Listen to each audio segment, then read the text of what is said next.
Assalamualaikum warahmatullahi wabarakatuh. Alhamdulillahirabbil alamin. Wassalatu wassalamu ala asyrafil anbiya'i wal mursalin wa ala alihi wa ashabihi wa man tabi'ahum bi ihsanin ila yaumiddin. Asyhadu an la ilaha illallah wahdahu la syarika lah wa asyhadu anna Muhammadan 'abduhu wa rasuluhu la nabiyya ba'da. Rabbi shrah li sadri wa yassir li amri wahlul 'uqdatam min lisani yafqahu qawli. Allahumma 'allimna ma yanfa'una wanfa'na bima 'allamtana warzuqna bikaromatika ilma wa rahmatan wa taufiqa ya rabbal alamin. Alhamdulillah kita berkumpul bersama di majelis tafsir, lebih spesifik lagi majelis tafsir Al-Aisar, dan kita insyaallah akan memulai pada hari ini tanggal 23 Agustus 2014 dalam majelis pertama yang mudah-mudahan Allah Subhanahu wa taala memberikan keberkahan pada majelis ini dan memberikan kenikmatan pada kita. Yang pertama kenikmatan iman, ilmu dan amal soleh. Dan ana ucapkan selamat datang, marhaban bikum dengan kedatangan antum di majelis nyantren weekend seri ketiga. Dan insyaallah majelis ini akan menjadi majelis yang berkelanjutan, karena kitab yang akan kita kaji itu adalah kitab yang sangat panjang. Al-Aisar itu berjilid-jilid, kalau dalam Arabiknya 5 jilid. Saya tolong antum di suara 5 jilid besar. Nampak lewat sana? Ini nih, pasangnya tolong di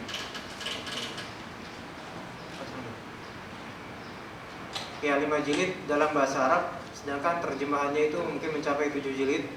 Dan jilid pertama yang kita pegang ini alhamdulillah itu adalah jilid yang paling tipis di antara jilid-jilid lainnya. Di sini ibrahnya bukanlah kita bagaimana menghabiskan kitab, sebagaimana banyak dari orang, terutama pemuda, yang mereka berpemikiran kalau misalnya kita kajian kitab maksudnya itu harus cepat-cepat habiskan kitab. Tidak.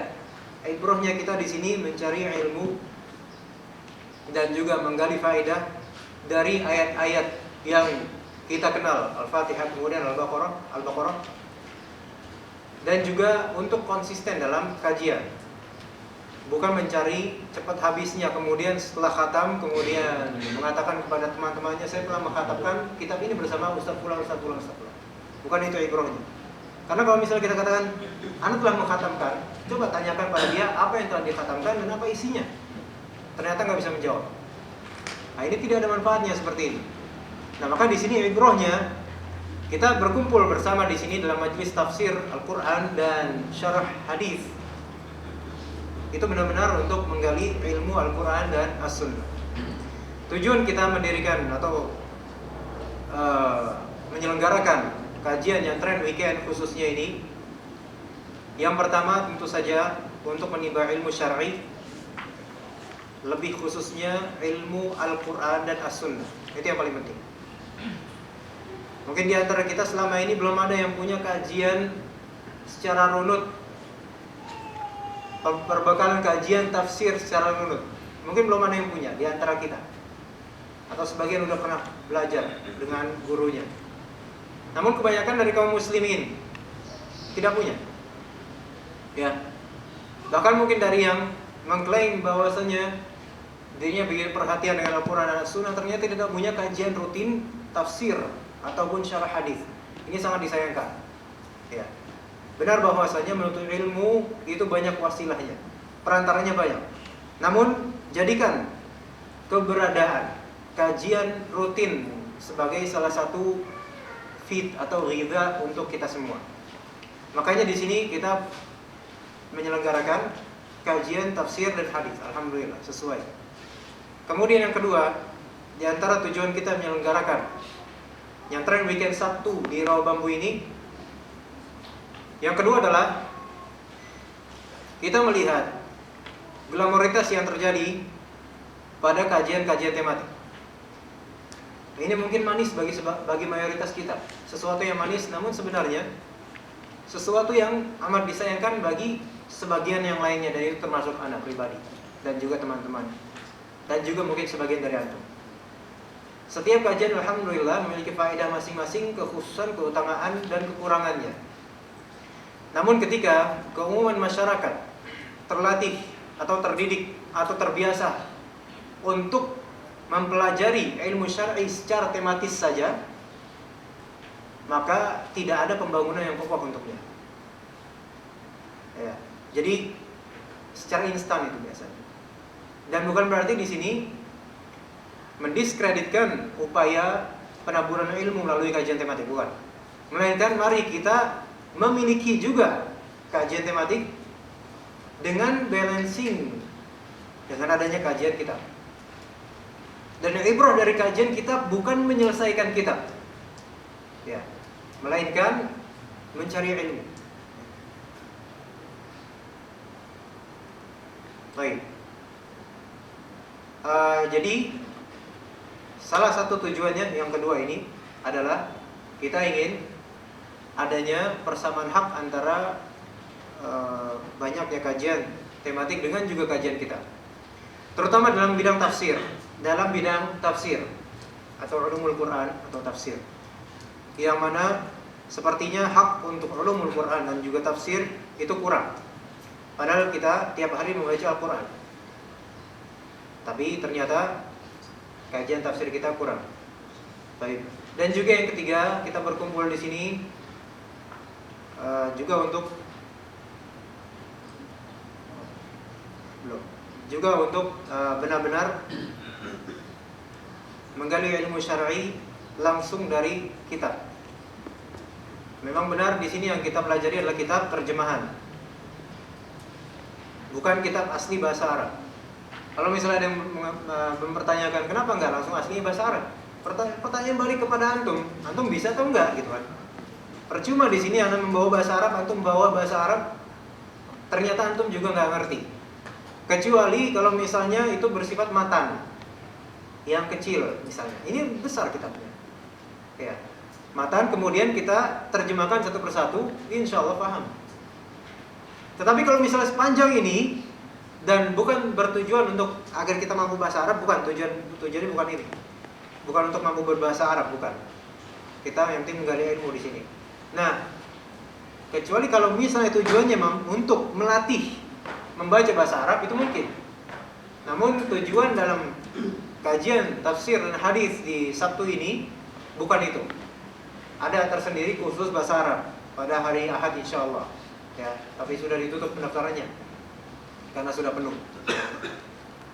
Jadi itu tiga tujuan kita untuk tujuan kita menyelenggarakan kajian nyantren weekdays ini, nyantren weekend ini. Baik. Pertama, kenapa memilih tafsir Al-Aisar?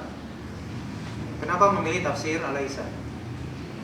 Tafsir Al-Aisar kalau diterjemahkan, Aisar itu yang paling mudah, the easiest, ya, yang paling mudah, the easiest tafsir. Atau kalau misalnya kita lihat aslinya, Aisarut tafasir li kalamil aliyil kabir. Aisar artinya yang paling mudah. Tafsir paling mudah. Tafsir yang paling mudah. Li kalamil aliyil kabir, untuk kalam Allah Subhanahu wa taala. Pertama, saya memilih tafsir Al-Aisar ini karena memang mudah dan cocok untuk keumuman kaum muslimin. Bukan untuk orang-orang spesialis di bidang tafsir atau di bidang syariat, itu sudah terlalu mudah ini kitab. Ya. Sehingga insyaallah itu sangat cocok untuk antum dan kita semua. Yang kedua, tafsir Al-Aisar ini adalah kitab tafsir pertama yang Anda pelajari pribadi di pesantren. Di pesantren, pondok pesantren Al-Irsyad Tangerang, Semarang, Salatiga. Ketika Anda masih kelas 1 SMP. Waktu itu kita mempelajari tafsir Al-Aisar ini atau Aisarut Tafasir langsung dengan bahasa Arabnya. Kelas 1 SMP. Waktu itu kita belum bisa sama sekali, tapi langsung dipaksa dengan bahasa Arabnya. Dan alhamdulillah akhirnya bisa. Jadi melihat itu bahwasanya sejak 1999 bahwasanya kitab ini adalah kitab yang cocok sekali untuk dipelajari, maka di sini Anda berharap apa yang Anda dapatkan dari faedah dari kitab ini juga bisa didapatkan oleh ikhwah sekalian dan akhwat sekalian. Walaupun ketika itu yang Anda pelajari adalah juz 30 dan kita akan memulai dari pertama, bahkan dari muqaddimah kita memulai. Ya, dari muqaddimahnya insyaallah kita akan memulai. Itu sebab kenapa Anda memilih tafsir Al-Aisar. Kemudian jika ditanya kenapa enggak memilih tafsir As-Sa'di misalnya, tafsir As-Sa'di, atau misalnya tafsir Ibnu Katsir misalnya, kenapa enggak memilih itu? Kalau tafsir As-Sa'di alhamdulillah tafsir yang luar biasa, cocok untuk pemula dan lebih pendek daripada Al-Aisar ini. Lebih pendek, jauh lebih pendek. Namun keunggulan tafsir Al-Aisar dibandingkan tafsir As-Sa'di pertama, sistematis. Yang kita pelajari dari dua kitab ini adalah dua kitab yang beda dengan kitab-kitab lainnya. Antum melihat tafsir Al-Aisar, pembahasannya sistematis. Pertama, ada penjelasan kosakata. Ya. Kemudian setelah penjelasan kata ada makna global. Kemudian ada fawaid, faedah-faedah yang dapat diambil dari ayat-ayat. Sistematis.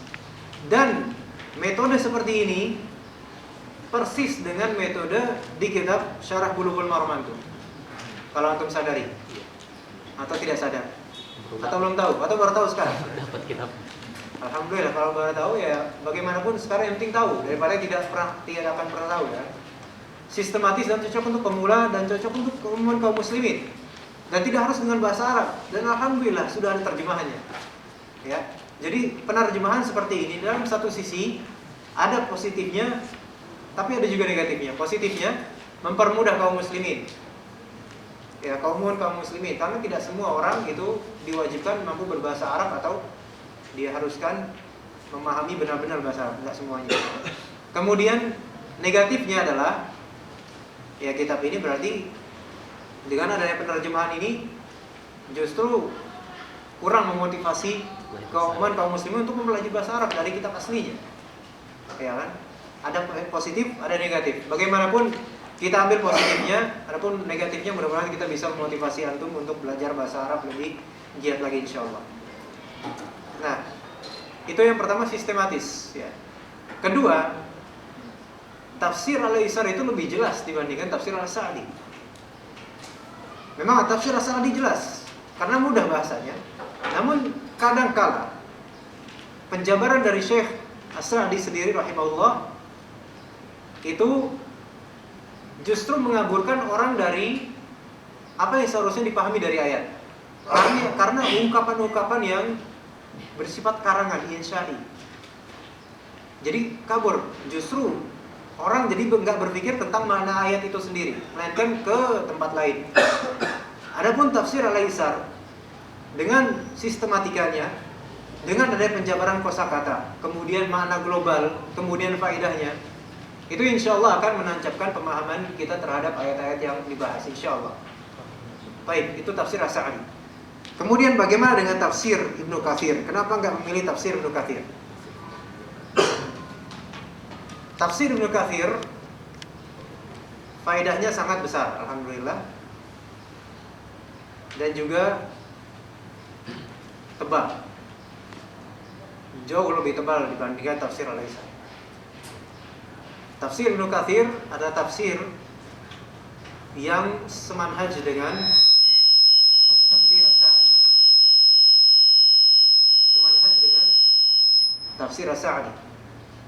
Tafsir As-Sa'di alhamdulillah manhajnya Ahlus Sunnah wal Jamaah dalam bab tauhid dan juga asma wa sifat.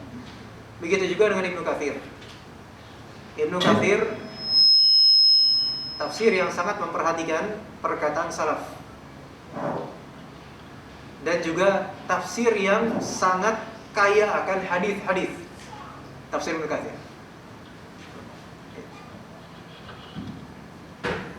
Perbedaannya tafsir Ibnu Katsir dengan tafsir As-Sa'di.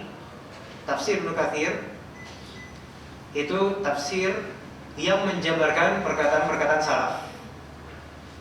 Langsung, misalnya As-Suddi atau Ibnu Abbas berkata, Abdullah bin Mas'ud diriwayatkan dari Ibnu Jarir At-Tabari, kemudian dari ini sanadnya. Nah, kenapa meriwayatkan banyak dari kalam salaf terhadap ayat-ayat? Ya karena pertama Ibnu Katsir adalah seorang Sunni, yaitu yang memperhatikan mazhab dan akidah salafus saleh. Kemudian Ibnu Katsir adalah seorang mufassir yang sangat terpengaruh oleh Ibnu Jarir At-Tabari, wafat pada tahun 340 Hijriah. Ibnu Jarir At-Tabari.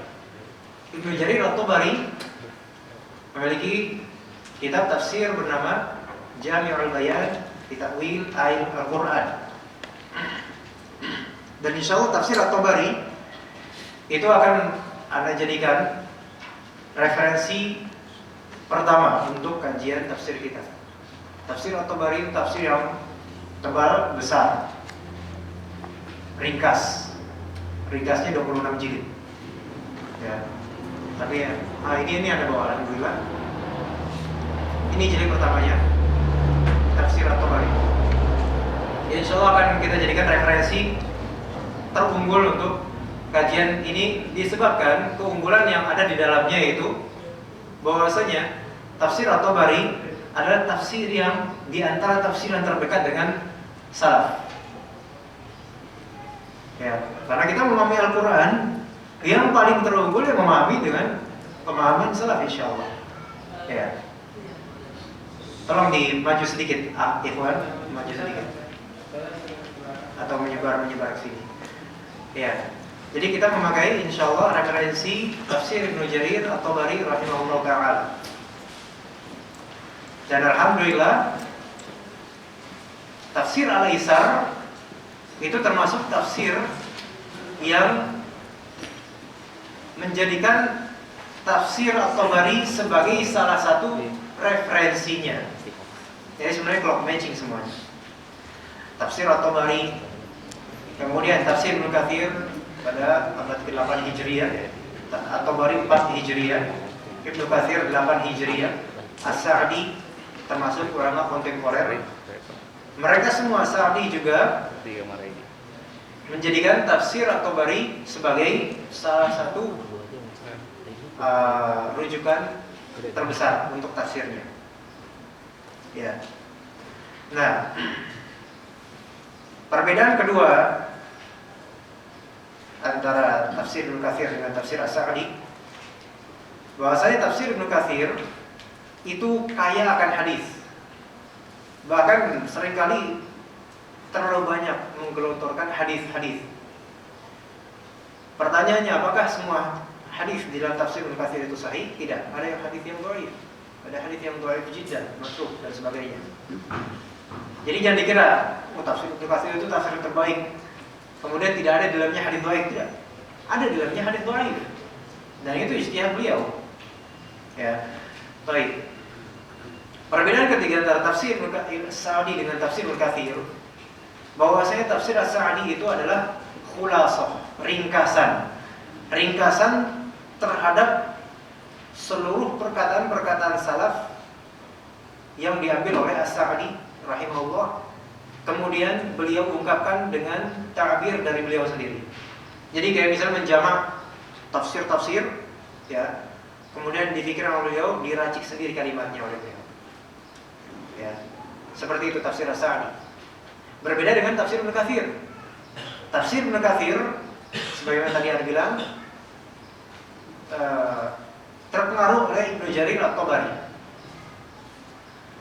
Dan Ibnu Jarir At-Tabari, beliau seorang ahli tafsir dan seorang ahli sejarah, seorang ahli bahasa, balaghah, nahwu dan seterusnya. Beliau menuturkan perkataan salaf dengan sanad.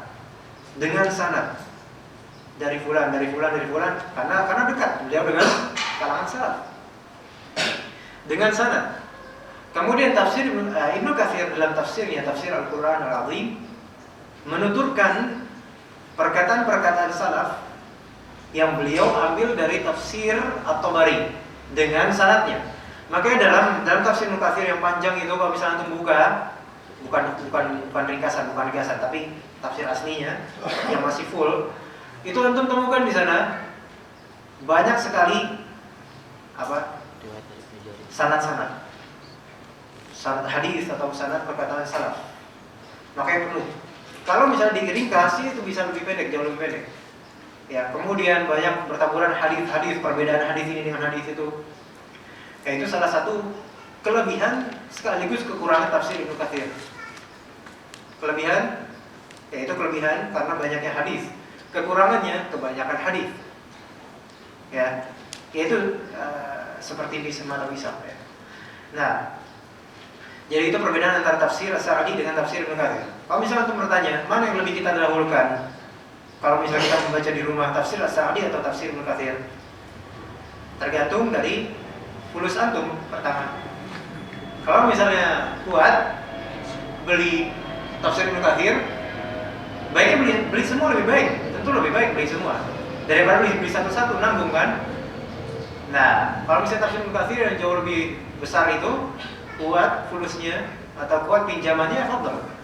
Ya, tapi kalau misalnya ternyata nggak kuat dananya, tafsir As-Sa'di. Tapi kalau misalnya nggak kuat dua-duanya, ya udah sabar aja, ikut kajian ini insyaallah. Ya gratis kok, alhamdulillah. Nah, jadi sekarang tafsir Ibnu Katsir dengan tafsir As-Sa'di. Penengahnya tafsir Al-Aisar menurut ana. Antum tidak ikut nggak apa-apa. Tafsir Al-Aisar mudah, padat, ringkas, insyaallah, menengah. Tidak terlalu pendek seperti tafsir Al-Jalalain dan juga tidak terlalu panjang seperti tafsir At-Tabari yang saya ceritakan. Tafsir At-Tabari tadi yang bilang 26 jilid. Dan jilid pertamanya seperti ini. Ya. Dan ini Ana sedang berusaha untuk meringkasnya dengan tulisan tangan. Ya, ini untuk memperkaya insyaallah kajian ini insyaallah. Nah, jadi itu tafsir As-Sa'di, tafsir Ibnu Katsir dan tafsir Al-Aisar. Kemudian selain tafsir At-Tabari yang ana akan insyaallah ana jadikan sebagai referensi utama, yang kedua adalah tafsir Al-Qurtubi. Yang kedua adalah tafsir Al-Qurtubi sebagai referensi kedua. Namun tetap yang pertama tafsir At-Tabari itu saja. Tafsir Al-Qurtubi itu lebih panjang daripada tafsir At-Tabari dan lebih luas.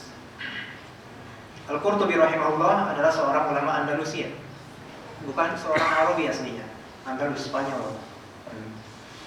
Nah, Al-Qurtubi itu dalam kitab Al-Jami' li Ahkamil Quran, sesuai dengan namanya, Al-Jami' yang mencakup hukum-hukum Al-Quran, berarti berkaitan dengan hukum yang ada dalam Al-Quran, yang berkaitan dengan hukum-hukum yang ada kaitannya dengan ayat yang sedang dibahas. Dan itu panjang, tafsir Al-Jami' li Ahkamil Quran ini panjang, 26 jilid juga, cetakan Ar-Risalah Beirut. Namun lebih panjang daripada tafsir At-Tabari, wallahu a'lam.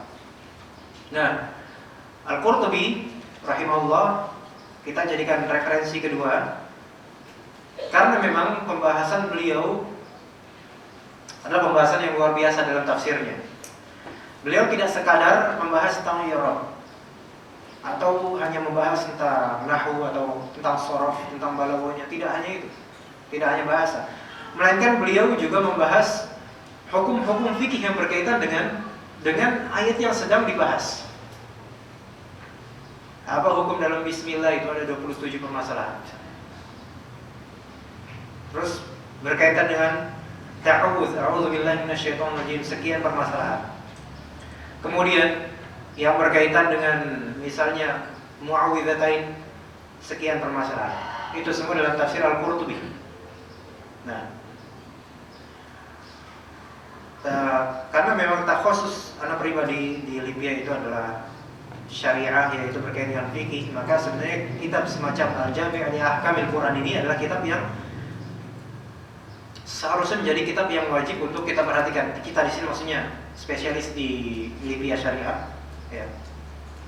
Karena di dalamnya itu beragam kekayaan hukum-hukum fikih dijabarkan oleh Al-Qurtubi. dan beliau adalah seorang bermadzhab Maliki. Ya. As-Sa'di lebih condong ke Hanbali. Okay. Ibnu Katsir lebih condong ke Syafi'i. Al-Qurtubi lebih condong ke Maliki. At-Tabari kemana? Tidak. Enggak kemana-mana.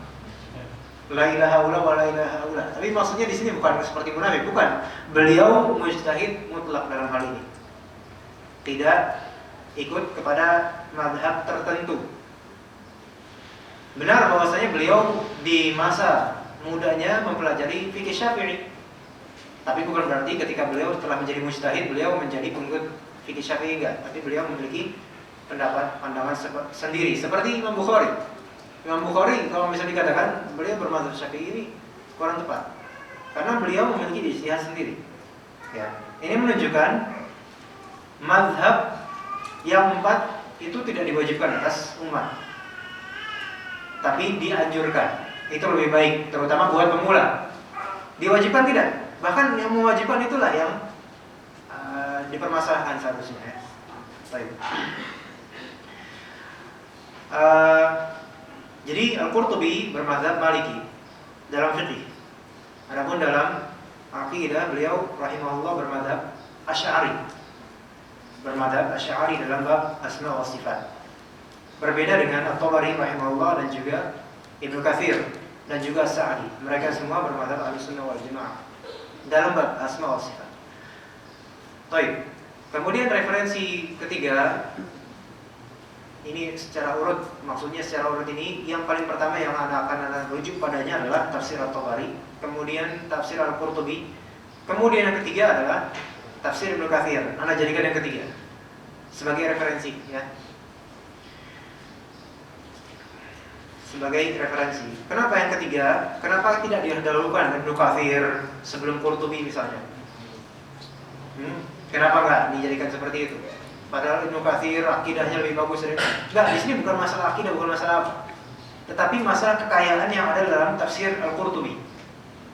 Itu kaya sekali. Kalau misalnya antum baca dalam tanda kutip paham, itu antum akan mendapatkan tafsir Al-Qurtubi adalah kitab ensiklopedia dalam tafsir. Yang mana lebih luas daripada kitab tafsir At-Tabari. Pembahasannya fikih kemana-mana pembahasannya. Dan sebenarnya sistematis. Permasalahan pertama, kedua, ketiga, keempat, kelima, keenam, ketujuh. Itu dibahas oleh beliau rahimahullah. Dan juga At-Tabari rahimahullah juga sistematis dalam tafsirnya, alhamdulillah. Baik. Itu 3 tafsir. Yang kemudian sebenarnya ingin juga saya mengambil faedah dari tafsir yang bernama Mafatih Al-Ghaib. Ada yang tahu dari siapa? Az-Zamakhsyari. Imam? Az-Zamakhsyari. Az-Zamakhsyari bukan. Az-Zamakhsyari itu tafsir Al-Kasyaf namanya. Mafatih Al-Ghaib, kunci-kunci gaib.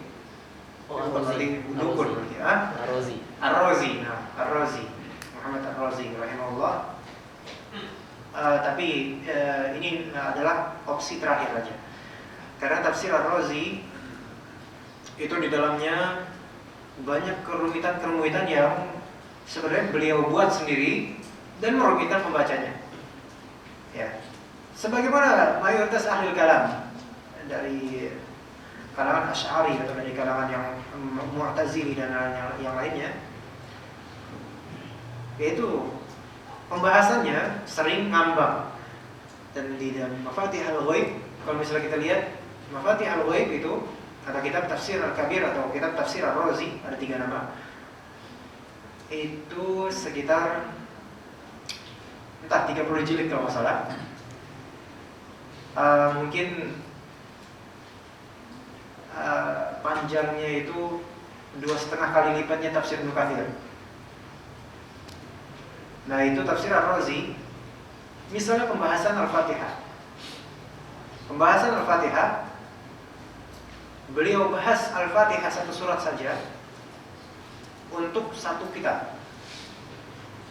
Nih, misalnya tafsir Al-Fatihah satu kitab ini. Dan itu dengan tulisan kecil. 190 halaman mungkin ya, kalau saya tahu 200 sekian halaman. panjang sekali. Nah, di dalamnya memang terdapat banyak sekali hal-hal yang menakjubkan dan pendapat-pendapat Imam Ar-Razi, namun tafsir tersebut tidak boleh dibaca oleh kaum muslimin. Baik, jadi itu 4 tafsir. Ada juga tafsir lain seperti tafsir Al-Baydawi, kemudian ada juga tafsir Al-Khazin, kemudian ada juga tafsir Al-Baghawi, dan bisa juga tafsir Al-Kasyaf, dan banyak sekali tafsir-tafsir karya kaum muslimin. Banyak sekali. Kalau misalnya kita punya koleksi kitab tafsir saja, misalnya 10 kitab aja, 10 nama kitab maksudnya, itu kita udah tahu, Masya Allah, kaum muslimin, ulama kaum muslimin. Misalnya kita punya tafsir At-Tabari saja misalnya, cukup 26 jilid, seumur hidup nggak habis bacanya kan. Satu halaman aja nggak ngerti mungkin ya. Baik, lebih baik kita mulai dengan pembacaan langsung. Siapa yang ingin baca? Atau ada tunjuk dari ikhwan, dari salah satu ikhwan? Antum? Ya? Bisa? Halaman ke tidak ada halamannya ini. Pengantar. Semua ada kitabnya atau enggak? Pengantar halaman ke XVI. 16. Berapa itu XVI? 16 ya? 16 Romawi. Fadol, ini bisa antum baca? Ini mikrofon.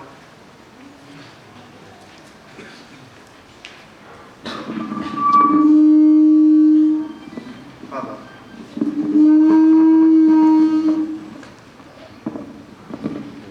Silakan.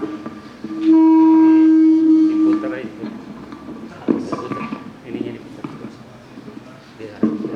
Bismillahirrahmanirrahim.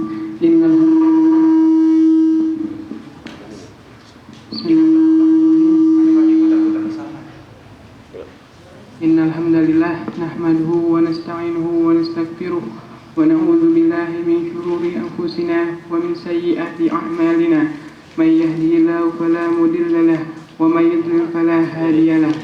Wa asyhadu an la ilaha illallah wahdahu la syarika lahu wa asyhadu anna Muhammadan abduhu wa rasuluh wa sallallahu alaihi wa ala alihi wa ashabihi wa sallam. Antum terlalu dini. Maksudnya terlalu awal ini. Kita halaman 16 Romawi. Pengantar. Pengantar segala puji bagi Allah. Segala pujinya udah diwakili tadi sama bahasa Arabnya sekarang. Antum memperlambat aja. Ya. Ada kita tadi dia bikin kan sama. Sesungguhnya perkataan yang paling benar adalah kitabullah dan sebaik-baik petunjuk adalah petunjuk Muhammad sallallahu alaihi wasallam. Dan seburuk-buruk perkara adalah perkara yang baru dalam ibadah. Setiap hal yang baru adalah bid'ah dan setiap bid'ah adalah sesat. Amma ba'du. Kitab ini merupakan kitab tafsir Al-Qur'an yang ringkas. Saya tulis dengan mempertimbangkan hajat kaum muslimin saat ini untuk memahami kalam Allah Ta'ala yang menjadi sumber ajaran syariat mereka dan jalan petunjuk mereka. Al-Quran ini adalah penjaga mereka dari aliran-aliran yang menyesatkan dan penyembuh mereka dari segala penyakit. Baik, kita mulai dari Amma Ba'du. Kitab ini merupakan kitab tafsir Al-Quran yang ringkas. Kitab tafsir Al-Quran itu beragam macamnya dan dengan beragam metodologi, sistematika cara penyampaiannya. Di antara kitab tafsir Al-Quran ada yang memang ringkas. Di sini dianggap ringkas oleh beliau, padahal sebenarnya tidak ringkas ya. Mereka cukup panjang. Ada juga yang super ringkas, anggap sangat ringkas. Ada yang ringkas, ada yang menengah, ada yang mutawal.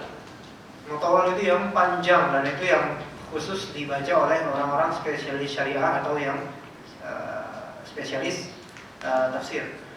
Yang super ringkas misalnya, tafsir apa contohnya? Hah? Tafsir apa?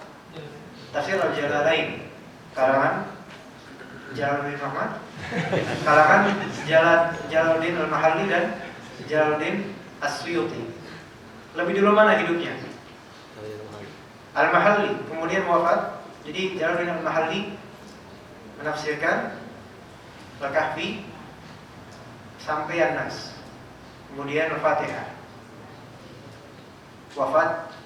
Kemudian dilengkapi oleh Jalaluddin As-Suyuti. Jalaluddin As-Suyuti wafat pada tahun 911 Hijriah. Jalaluddin As-Suyuti kemudian melengkapi dari surat Al-Baqarah sampai ke Al-Isra. Sahih seperti itu. Dan kedua-duanya adalah ulama besar Syafi'i.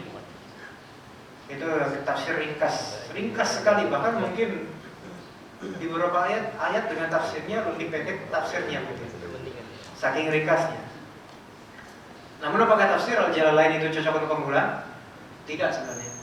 Justru tidak cocok dengan ringkasnya. Ya, tidak cocok karena sebenarnya di balik kalimat-kalimat itu ada hal-hal yang perlu dijelaskan lagi. Yaitu tafsir yang bukan tafsir sembarangan sebenarnya. Memang itu salah satu tafsir terbaik benar. Namun terbaik bukan berarti cocok untuk seluruh kalangan.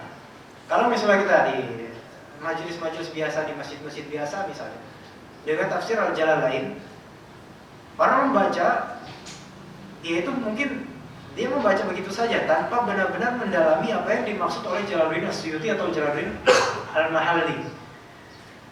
Jadi kitab tafsir Al-Jalalain itu adalah kitab tafsir yang bukan ringan, walaupun ukurannya kecil.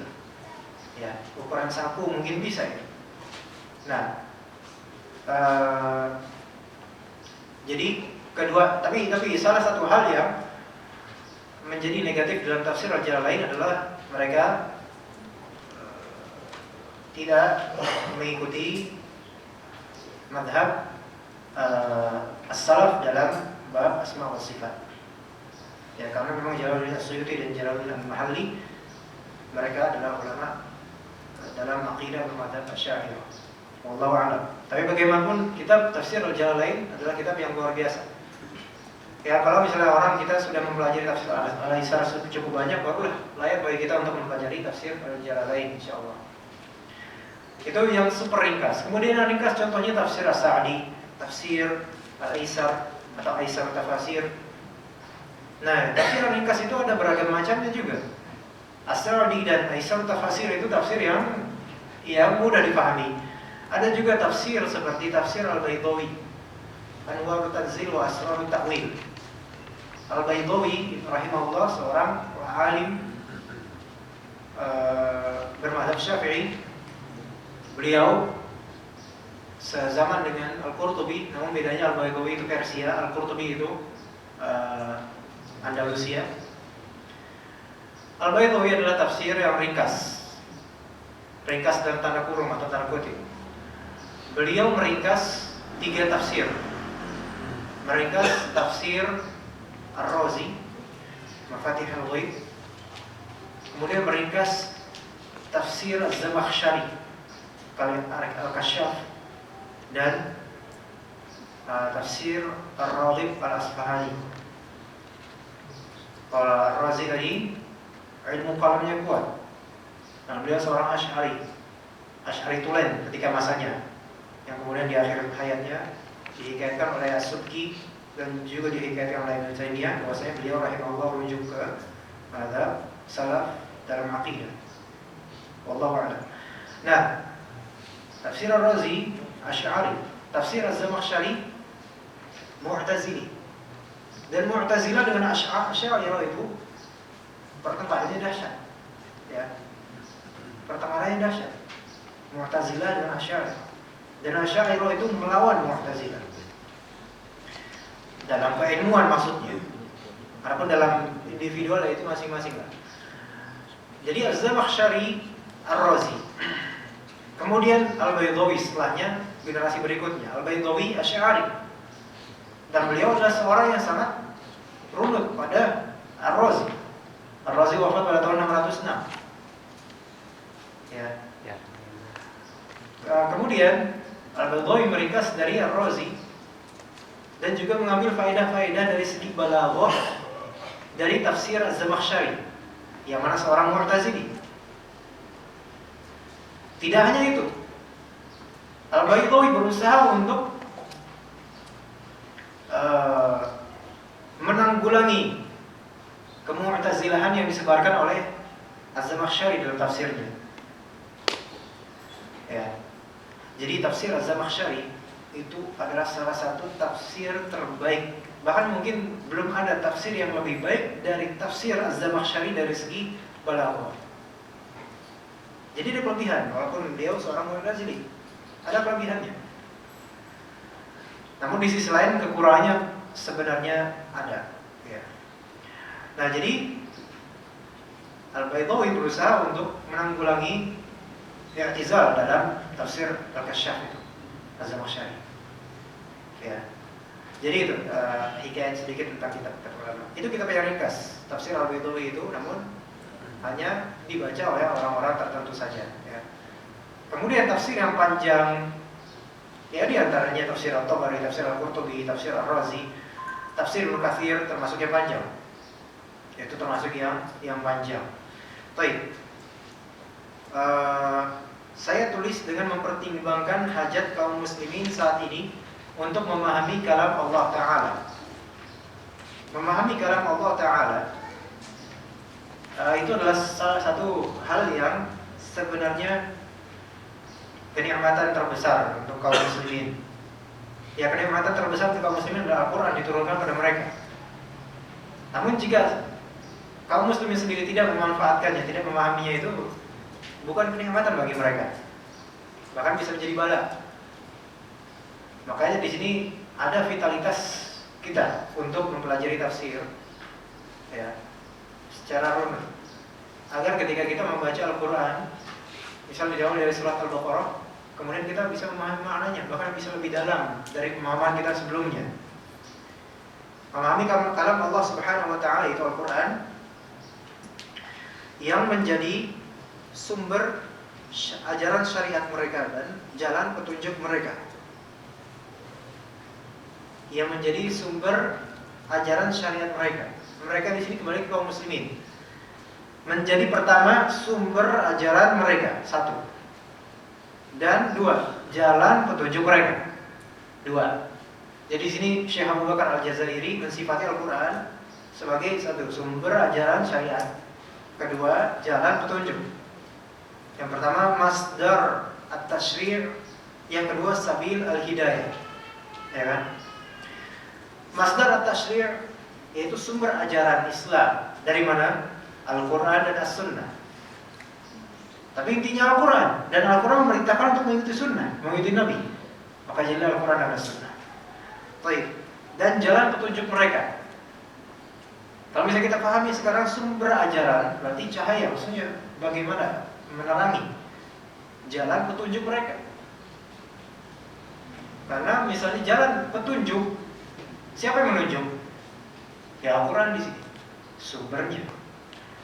Al-Quran ini adalah tiga penjaga mereka dari aliran-aliran yang menyesatkan.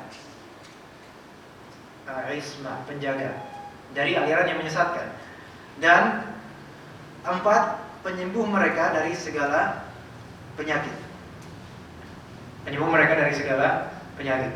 Baik, itu berarti empat pensifatan dari Syekh Abu Bakar terhadap Al-Quran. Pertama, masdarut tashri', kedua, sabilul hidayah, ketiga, al-ismah min al-dhalal atau al-ahwa, dan yang keempat, syifa min kulli da'.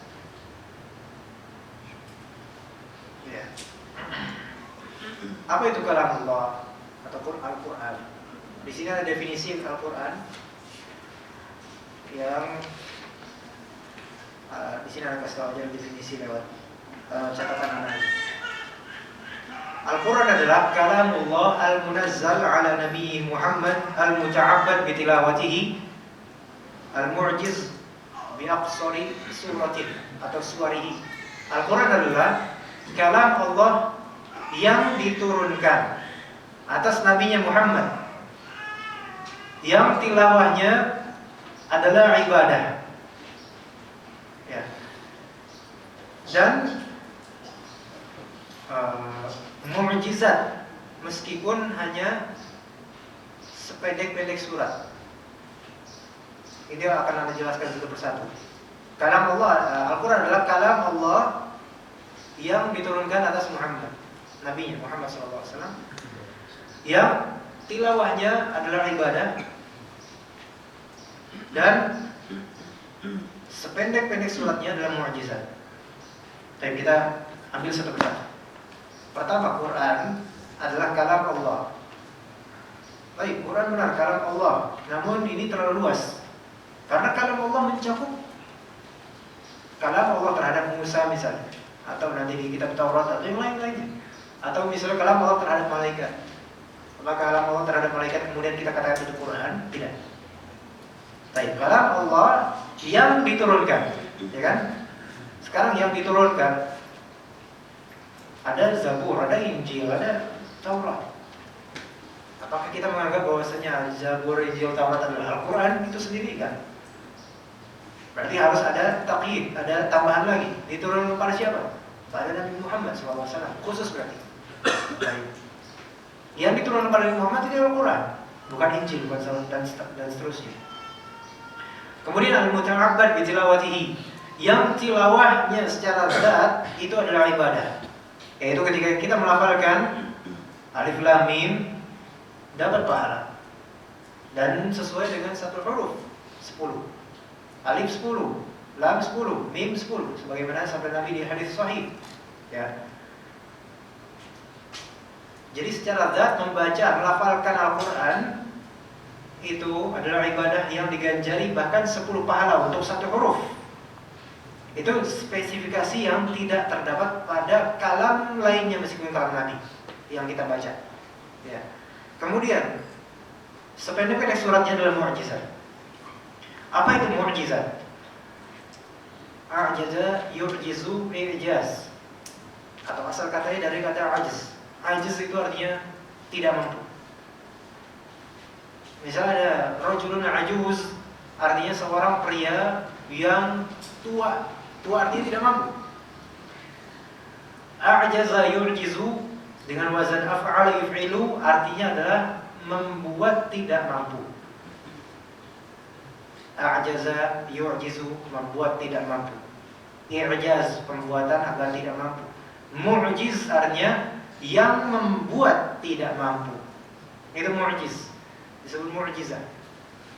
Yaitu yang membuat selainnya tidak mampu untuk berbuat seperti dia. Paham di sini? Makanya disebut mu'jizat Nabi. Kenapa? Karena ketika seorang Nabi utusan Allah berbuat suatu hal yang khariq lil 'adah atau di luar kebiasaan, itu berupa mukjizat yang mana siapapun dari manusia ketika itu pada zamannya tidak mampu untuk sebanding dengannya dalam perbuatan itu. Di antara mukjizat yang dimiliki oleh Nabi apa? Al-Quran. Beliau membawa Al-Quran yang mana ditantang berkali-kali oleh Allah Subhanahu wa taala untuk agar ada orang-orang kafir Quraisy, yang mana orang-orang kufar Quraisy itu termasuk orang-orang yang fasih bahasanya, paham balaghah. Pada saat itu balaghah belum ada, ilmu balaghah namun sudah tertanam dalam kebiasaan orang Arab. Namun ternyata para penyair tidak bisa menandinginya. Bahkan sebagian orang kufar Quraisy mereka pun mengakui bahwasanya apa yang diucapkan oleh Muhammad itu bukanlah kalam manusia biasa.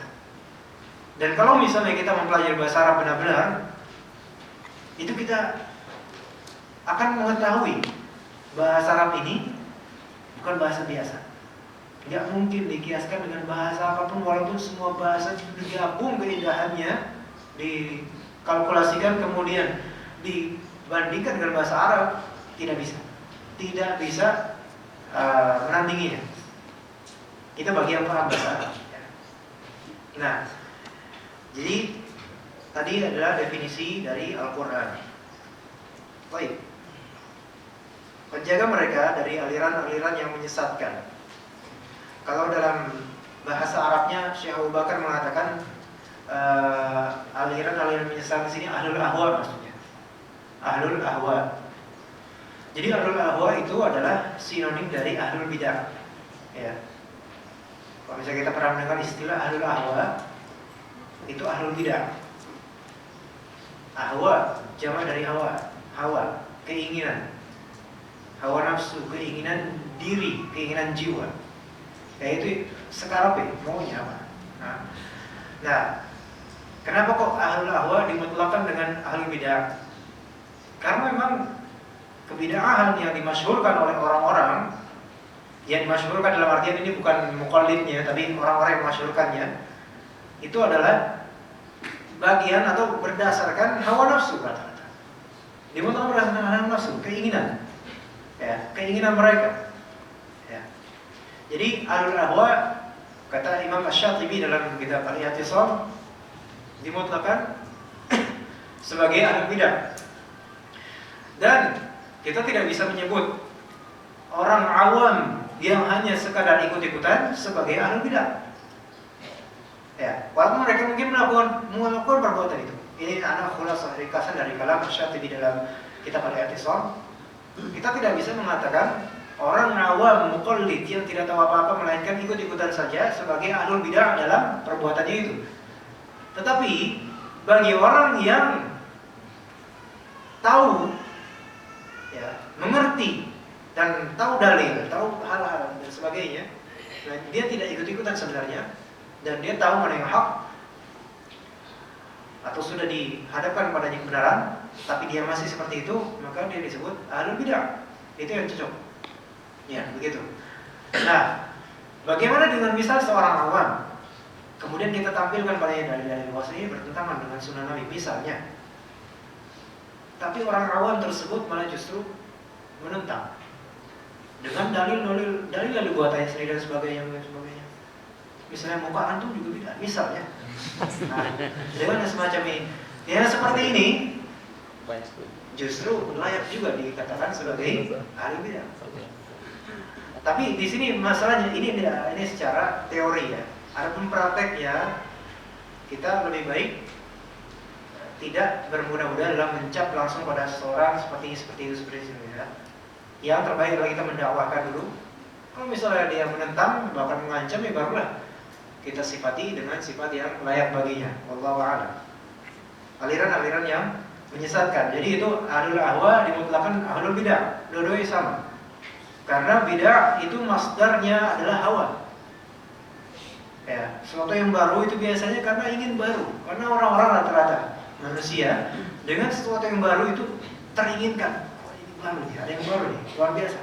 Ada yang tafsir Al-Isa, ini baru kayaknya. Wah, jajar bid'ahnya kan? Enggak, seperti itu. Ya.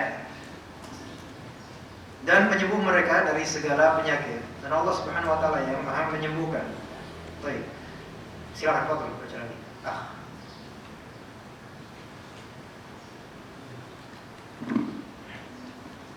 Allah Ta'ala berfirman, Ma nunazzilu minal Qur'ani ma huwa shifaa'u wa rahmatul lil mu'minin wa la yaziduz zalimina illa khasara. Dan kami turunkan dari Al-Quran suatu yang menjadi penawar dan rahmat bagi orang-orang yang beriman. Dan Al-Quran itu tidaklah menambah kepada orang-orang yang zalim selain kerugian. Quran Surat Al-Isra ayat 82. Baik, dan kami turunkan dari Al-Quran. Kita lihat dari ayatnya, wa nunazzilu. Apa bedanya? Kita punya fi'il anzala yunzilu, ada juga nazzala yunazzilu. Anzala yunzilu. Huwallazi anzala 'alaika anzala. Ada juga nazzala al-kitab. Nah, kita juga mendengar setelah huruf muqatta'ah ada tanzilul kitab. Tanzil itu masdar dari nazzala yunazzilu. Seperti ini, nunazzilu, bukan nunzilu. Beda. Nunazzilu dengan nunzilu ada perbedaan. Ya, perbedaan tasnif benar. Tapi di sini ada perbedaan makna tertentu. Anzala itu maksudnya turun secara global. Kalau misalnya nazzala itu turun secara berangsur-angsur. Dan perbedaan antara Al-Quran dengan kitab-kitab samawi sebelumnya, Al-Quran satu-satunya kitab samawi yang Allah turunkan secara berangsur-angsur. Maka tidak akan kita temukan nazzala Injil, enggak. Ya, kalau misalnya kita lihat anzal kitab, itu bisa Alkitab di sini maksudnya Al-Quran bisa, Taurat bisa, Injil bisa. Karena anzal ini turun secara keumuman, yang penting turun. Maknanya adalah makna turun, udah gitu aja. Tetapi kalau nazzala turun secara berangsur. Itu bedanya. Kita nggak bakal menemukan nazala Injil, nazala Taurat. Tapi anzala Taurat wal Injil ya. Anzala Taurat wal Injil. Begitu bedanya. Wa nunazzilu minal Qur'an, dan kami turunkan dari Al-Qur'an. Ma huwa syifaa'u wa rahmah, yang menjadi penawar syifa. Syifa dimaknai di sini penawar. Kenapa? Karena kondisi sehat itu adalah kondisi tawar, kondisi standar. Sedangkan kondisi sakit itu adalah kondisi yang ada rasa asam pahit dan sebagainya. Ya, di sini dimaknai penawar. Dan rahmat, wa rahmatul lil mu'minin, dan sebagai rahmat bagi orang-orang mukmin. Ini menjadi dalil bahwasanya Al-Qur'an adalah rahmat bagi kaum mukminin secara zat. Wala yazidu zalimina illa khasara. Dan Al-Quran itu tidaklah menambah kepada orang-orang yang zalim selain kerugian. Jadi Al-Quran, di sini kita pahami Al-Quran tidaklah menambah kepada orang-orang yang zalim selain kerugian. Itu adalah keterbalikan dengan keadaan Al-Quran di qalbu kaum mukminin. Ya, sebaliknya. Kalau orang zalim, nah orang zalim di sini siapa mereka? Bisa orang zalim masuk ke dalamnya kaum munafikin. Nah, kaum munafikin itu takut dengan Al-Quran sebenarnya. Lebih-lebih dengan istinbat para ulama dari Al-Quran, mereka takut. Makanya mereka nggak pernah mau ada syariat Islam dan sebagainya. Kemudian orang-orang kufar dan musyrikin. Nah, Al-Quran tidak akan menambah bagi mereka selain kerugian bagi mereka. Karena Al-Quran itu merugikan orang-orang zalim. Kalau Al-Quran ditanamkan di kita semua, di kaum muslimin, di masyarakat, itu orang-orang zalim tidak akan mendapatkan jatah. Nah, sekarang kita lihat justru orang-orang zalim lah yang kaya, ya kan? Kenapa? Karena mereka jauh dari Al-Quran dan mereka jauh dari ahli Al-Quran, orang-orang yang memegang Al-Quran jauh. Andai mereka hidup di tengah-tengah masyarakat Qurani atau masyarakat Quraniyah, miskin mereka ya. Miskin, mereka nggak bakal dapat jatah. Yang kaya hati dan kaya hati itu kaum muslimin yang berpegang rumahnya pada Al-Quran dan As-Sunnah. Baik, dan firman yang foto.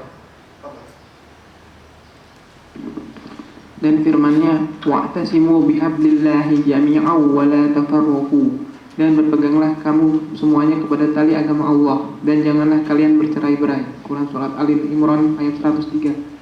Baik,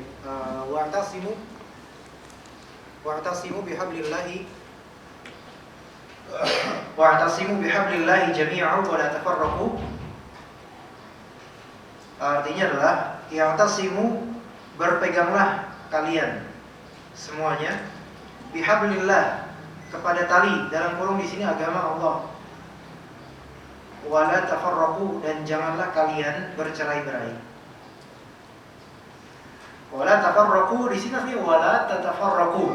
Jadi taknya satu dihilangkan, itu sudah biasa dalam bahasa Arab. Artinya wala tatafarraqu, fi'il nahi. Nah, janganlah kalian bercerai-berai. Di sini tafarruq dengan ikhtilaf beda. Tafarruq dengan ikhtilaf itu beda. Di sini bukan ikhtilaf, tapi tafarruq. Tafarruq di sini maknanya apa? Bercerai-berai. Kalau ikhtilaf itu secara umum perbedaan, berbeda, ya kan? Ikhtilaf. Bedakan keduanya antara ikhtilaf dengan tafarruq.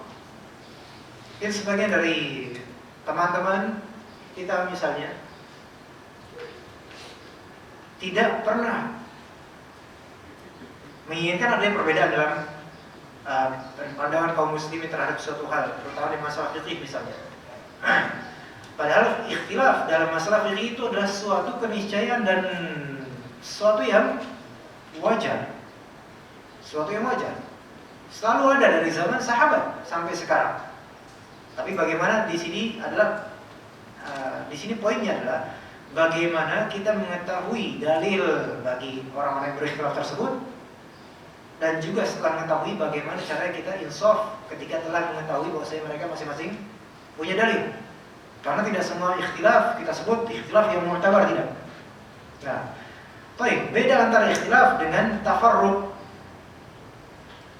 Kalau ikhtilaf, yaitu perbedaan secara umum. Apa yang disebut berbeda itu ikhtilaf. Meskipun ikhtilaf tersebut adalah ikhtilaf yang dibuat-buat, tetap ikhtilaf namanya.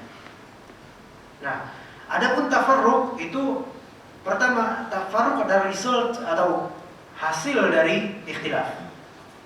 Tapi tidak semua ikhtilaf pasti menjadi tafarruq, enggak semuanya. Ya, bercerai-berai itu pasti disebabkan adanya perbedaan. Gak mungkin sama-sama seragam terus tiba-tiba bercerai-berai, gak mungkin. Nah, kemudian tafarruq itu sebagian ulama mengatakan tidak ada yang namanya tafarruq kecuali di masalah khilafiyah dalam perkara usuluddin yang qat'i. Nah, tapi kalau misalnya selain itu masih bisa disebut khilafiyah, ikhtilaf. Jadi sebagian ulama mengatakan tidak disebut tafarruq atau bercerai-berai kecuali di perkara usul ad-din. Usul ad-din di sini artinya asas agama. Asas agama yang bersifat qat'i, bersifat pasti, jelas. Jadi jangan kira usuluddin itu pasti ada semua, enggak. Salat adalah usuluddin. Kalau bukan usuluddin masuk ke furu' gimana jadi? Cabang berarti. Oh, berarti kita boleh berbeda salatnya antum zuhur 5 rakaat. Nah, berarti nanti beliau udzur, ini khilaf dan sebagainya. Enggak. Salat termasuk usuluddin. Asas agama, asas. Usuluddin pahami asas agama. Dan asas agama itu tidak hanya pada soal keyakinan semata, tetapi masuk juga bab fikih tertentu. Nah, baik. Jadi itu bedanya tafarruq dengan ikhtilaf. Jadi kita jangan merasa atau jangan ketika melihat adanya ikhtilaf kita langsung mengira bahwasanya itu adalah tafarruq. Belum tentu. Ya. Kalau misalnya kita menganggap semua ikhtilaf itu adalah tafarruq, berarti kita sama saja menuduh semua mazhab yang 4 dan lain-lainnya itu semua bercerai-berai. Dan ini nggak mungkin kita omongkan seperti itu di depan umat, ya.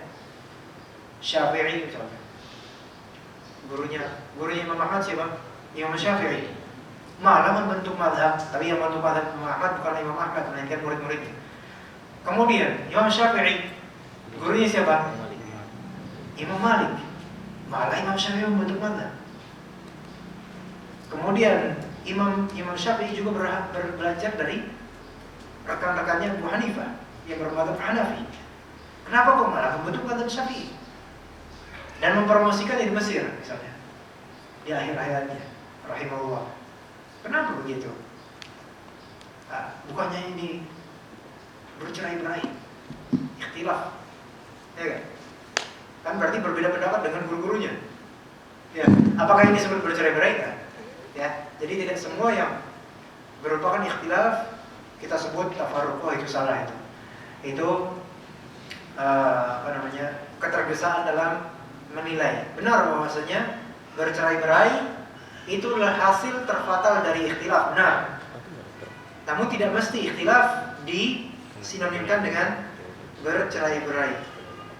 Kemudian habl di sini ditafsirkan sebagai agama. Itu adalah penafsiran atau itu adalah salah satu penafsiran. Dalam tafsir At-Tabari ada beberapa hikayat dari salaf dan sedekatnya tentang makna habl di sini. Di antaranya ada yang memaknai hablullah adalah jamaah.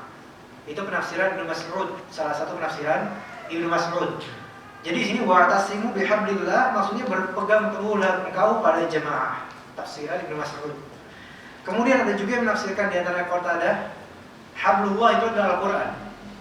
Adalah Al-Qur'an. Ini tafsiran salah satu tafsiran Ibnu Mas'ud juga, dan juga tafsiran As-Suddi juga, dan juga tafsiran Imam Ad-Dhahhak juga. Kemudian ada juga yang menafsirkan bahwa saya maksud dari hablullah adalah al-ikhlas. Al-ikhlas lillahi ta'ala wahdah. Lillahi ta'ala wahdi. Ikhlas. Jadi ada 4 penafsiran dan kesemuanya benar. Itu adalah ikhtilaf karena Allah. Semuanya adalah benar insyaallah taala. Jama'atul muslimin kita saling berpegang padanya.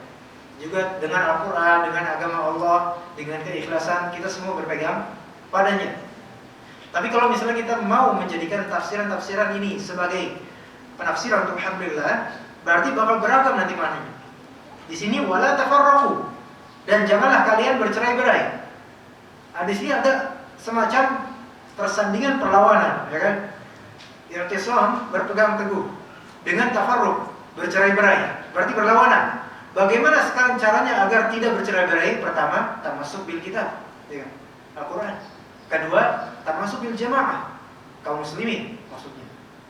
Ketiga, dengan agama Allah. Keempat, dengan keikhlasan. Itu kalau misalnya kita benar-benar mau, itu tafsir, itu seperti itu. Itu tafsir. Baik. Kemudian, apa? Siapa namanya? Iman. Baik.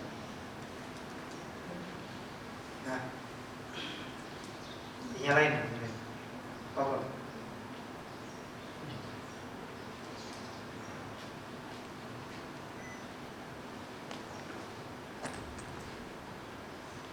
Ya, bisa? Baterainya kali. Teriak aja kalau misalnya bisa. Dan firman-Nya, "Qad ja'akum minallahi nurun wa kitabun mubin yahdi bihillahu man ittaba'a ridwanahu subulas salami wa yukhrijuhum minadh dhulumati ilan nuri bi'idhnihi wa yahdihim ila siratim mustaqim." Sesungguhnya telah datang kepadamu cahaya dari Allah dan kitab yang menerangkan. Dengan kitab itulah Allah memberi petunjuk orang-orang yang mengikuti keridoannya ke jalan keselamatan, dan dengan kitab itu pula Dia mengeluarkan mereka dari gelap gulita kepada cahaya yang terang benderang dengan seizinnya, dan memberi petunjuk kepada mereka ke jalan yang lurus. Surat Al-Maidah ayat 15 dan 16. Baik, qad ja'akum minallahi nurun wa kitabun mubin. Qad di sini berarti untuk mentakkid, menguatkan. Qad ja'akum, telah datang kepadamu, kepada kalian di sini. Kalau misalnya kita kepadamu, dan ini terjemahan seringkali kepadamu, mu itu untuk satu orang atau lebih? Satu orang kan? Satu orang. Tapi di sini kan kum. Jadi lebih baik kita katakan telah datang kepada kalian. Dan di sini pada ja'akum, kum di sini siapa nih kum di sini? Khitabnya untuk siapa? Apakah untuk kaum muslimin? Untuk manusia? Ya, nggak bisa, itu salah. Kalau misalnya kita melihat di ayat sebelumnya atau kalimat-kalimat sebelumnya, di sini untuk ahli kitab, Yahudi dan Nasrani, kuliah ahli kitab. Ya. Nah, qad ja'akum, telah datang kepada kalian wahai ahli kitab, yaitu Yahudi dan Nasrani yang memegang agama lamanya yang telah ditahrif dan telah diubah kitab suci mereka. Qad ja'akum minallahi, dari Allah, telah datang dari Allah pada kalian. Satu, apa? Nur. Yang kedua apa? Kitabun mubin. Sekarang kalau misal kita lihat, telah datang kepadamu cahaya dari Allah. Baik. Gimana kita menafsirkan? Terjemahannya cahaya dari Allah berarti cahaya datang. Kalau misalnya kita nggak merujuk ke kitab tafsir, ya sudah, kita memahaminya itu cahaya datang. Cahayanya kayak gimana gitu kan? Nah, kalau kita merujuk ke kitab tafsir, bahwasanya nur di sini maksudnya adalah Muhammad SAW. Ya tentu jika dimaksudkan Muhammad SAW berarti ya sunnahnya beliau dan ajaran beliau. Telah datang kepada kalian dari Allah. Apa yang telah datang kepada kalian? Nur Muhammad SAW. Wa kitabun mubin, dan kitab yang nyata. Kitab yang nyata berarti di sini Al-Quran dan As-Sunnah, ya kan? Telah datang kepada kalian Al-Quran dan As-Sunnah. Nah, emang ini khitabnya qad ja'akum untuk Yahudi dan Nasrani. Namun di sini ibrahnya dengan keumuman lafal, kemudian untuk kita semua. Telah datang kepada kita Al-Quran dan As-Sunnah. Qad ja'akum minallahi nur. Muhammad SAW. Di sini maksudnya bukan Nur Muhammad yang dihikayatkan dalam hadis palsu.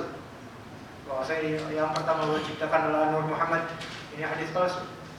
Namun dipegang oleh sebagian kaum muslimin, sayangnya. Kitab mubin, kitab yang nyata. Di sini kata yang menerangkan. Mubin dari kata abana yubinu, yaitu yang menerangkan, yang menjelaskan. Yahdi bihillahu man ittaba'a ridwanahu subulas salam wa yukhrijuhum minadh dhulumati ila an-nuri bi'idhnihi wa yahdihim ila siratim mustaqim. Sekarang ada berapa di sini dalam ayat ke-16? Ada berapa pensifatan untuk Al-Quran dan As-Sunnah? Coba itu perhatikan. Ada berapa? Ada berapa? Perhatikan ayat itu. Ada berapa? Ada berapa? 1, 2, 3 atau 4? 3? Kita hitung. Pertama, 4. Pertamanya. Cahaya. No, bukan. Yang ke-16, halaman ayat ke-16. Oh, yang ketiga. Ada 3 pensifatan untuk Al-Quran dan As-Sunnah. Yang pertama, yahdi bihillahu man ittaba'a ridwanahu subulas salam. Pertama.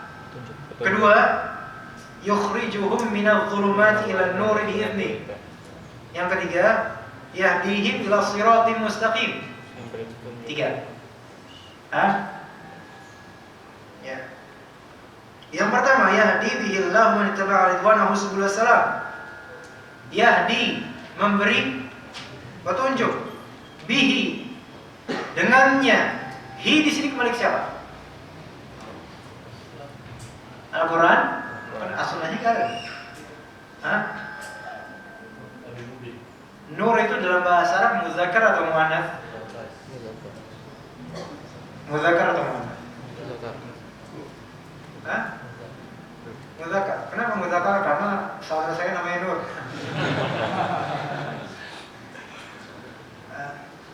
Gimana? Nur muzakkar atau muannats? Nanti antum carilah. Ya. Antum ijtihad lagi ya. Yahdi bihillah. Misalnya Nur itu anggaplah muzakkar misalnya. Kemudian ada kitab mubin, muzakkar. Di sini muzakkar dari segi bahasa bukan muzakkar yang antum pahami bahwa muzakkar itu berarti laki-laki. Enggak, di sini maksudnya bukan itu. Muzakkar dari segi tatanan bahasa. Nur muzakkar, kitab muzakkar. Muzakkar 2 menjadi huma, bukan hu. Di sini yahdi bihi. Kenapa enggak yahdi bihima? Apakah ini yahdi bihi di sini berarti kembali ke kitab saja? Berarti nurnya enggak dong. Di sini mensifati siapa berarti? Apakah mensifati kitab atau mensifati nur atau mensifati keduanya? Masa mensifati satu aja? Ya. Nah, di sini yahdi bihi, mensifati dua-duanya, Al-Quran dan As-Sunnah, kitab dan nur Muhammad SAW. Kenapa kok pakai hi? Al-Baydhawi mengatakan karena keduanya itu ibarat satu dari segi hukum, makanya digabungkan satu. Ya. Jadi anggap ini masdar tasyri', sumber hukum syariat 2, Al-Quran dan Sunnah Nabi. Nah, jadi dianggap sudah satu masdar. Dengan kitab itulah, namun di sini diterjemahkan dengan kitab itulah. Nah, gimana nih? Masalah berarti. Di sini ada masalah antara tadi yang Anda jelaskan dengan terjemahan ini. Ya kan? Ya tadi permasalahan yang kita permasalahkan bahwasanya ayat 16 itu ada 3 sifat yang mensifati nur dan kitab mubin, ya kan? Tetapi ternyata diterjemahkan dengan kitab itulah. Nah, berarti kan beda, di penafsirannya beda berarti. Ini tafsir namanya. Ya, makanya banyak khilafiyah dalam masalah fikih. Ya itu karena beda penafsiran terhadap ayat dan hadis. Karena ini juga masalah salah satu dhamir kembali kemana nih? Ini kemana? Itu salah satunya. Di sini antum tahu di sini akhirnya kan? Salah satu penyebab terjadinya khilafiyah hukum-hukum salah satunya ini. Bisa beda pandangan. Ya. Dan yang lebih sahih yahdi bihi. Maksudnya Al-Quran dan As-Sunnah, bukan kitab ini saja. Dengan kitab dan dengan petunjuk Muhammad itulah Allah memberi petunjuk orang-orang yang mengikuti keridhaannya ke jalan keselamatan. Nah di sini manittaba'a ridwanahu, orang-orang yang ittiba' mengikuti ridwan. Ridwan artinya apa? Ridwan artinya apa? Keridwan.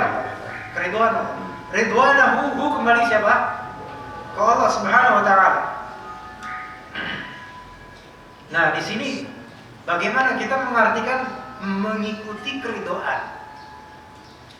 Aduh. Mengikuti keridhaan itu seperti apa? Masa Anda mau menafsirkan sendiri mengikuti keridhaan Allah? Ridallahu fi ridal walidain. Ridho Allah di ridho orang tua. Berarti saya ikuti keridhaan orang tua. Terus diafsirkan apapun yang orang tua inginkan kita selama buat dia ridho kita ikuti. Walaupun disuruh misalnya berbuat yang nggak bagus misalnya. Nah ini penafsiran salah jadi kita. Karena nafsirin sendiri.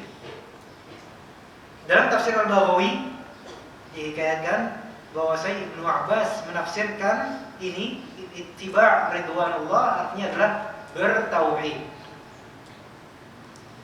Bertauhid. Ya, dalam tafsir Al-Baghawi. Namun ini bukan satu-satunya penafsiran ya, melainkan ada penafsiran lain. Baik.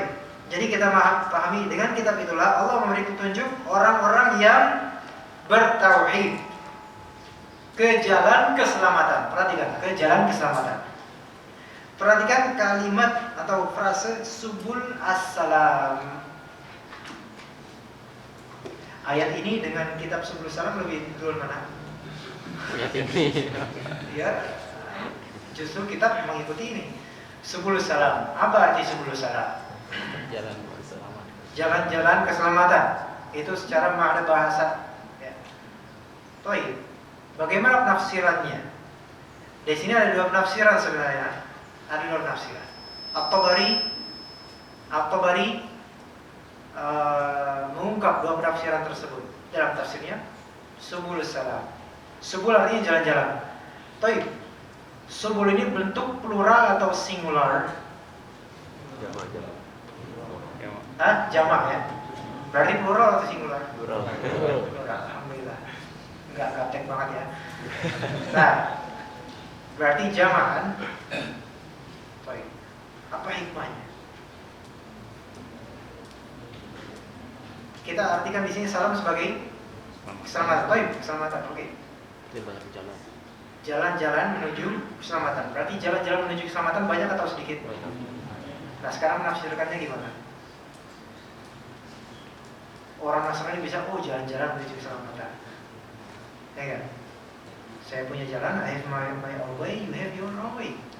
Kamu jalanmu, lakum dinukum waliyadin. Yang penting tujuan kita sama.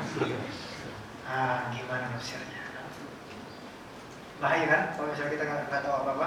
Nah, 10 salam jalan-jalan keselamatan. Baik. Sekarang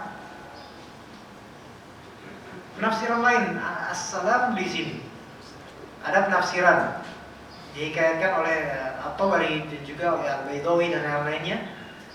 As-salam di sini At-Tabari mengatakan yang paling pertama. Dan ini yang beliau Allah alam yang beliau rojihkan mungkin. As-salam di sini adalah salah satu nama Allah. Ya, fa inna Allah huwa as-salam. As-salam, ya. Berarti sebelullah, jalannya Allah, jalan-jalan Allah. Ya kan? Kalau misalnya di sini berarti kaum Buddha, kaum Konghucu dan yang lain nggak bisa mengatakan, yang penting jalan kita sama, tujuannya sama. Oh enggak, tujuan saya Allah. Tujuan antum siapa? Hah? Jadi nggak bisa kan mereka. Kemudian tafsiran lainnya. 10 salam. As-salam ditafsirkan lainnya keselamatan. Baik. Keselamatan.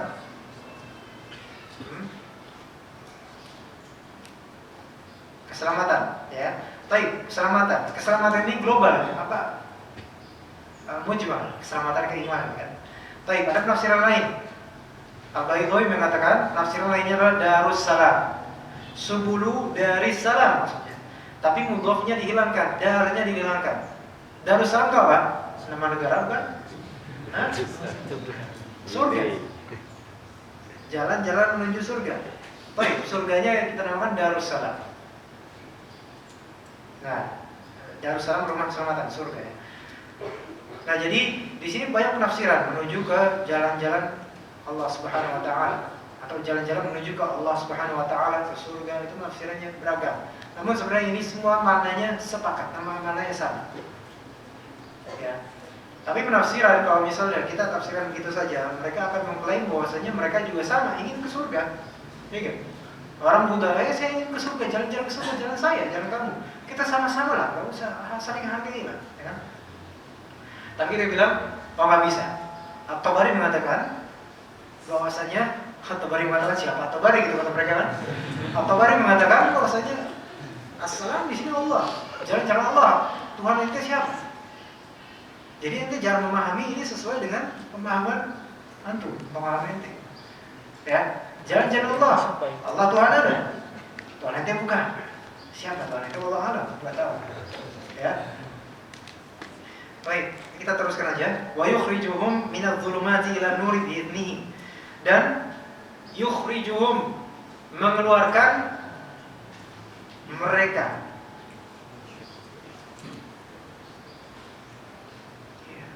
Mengeluarkan mereka.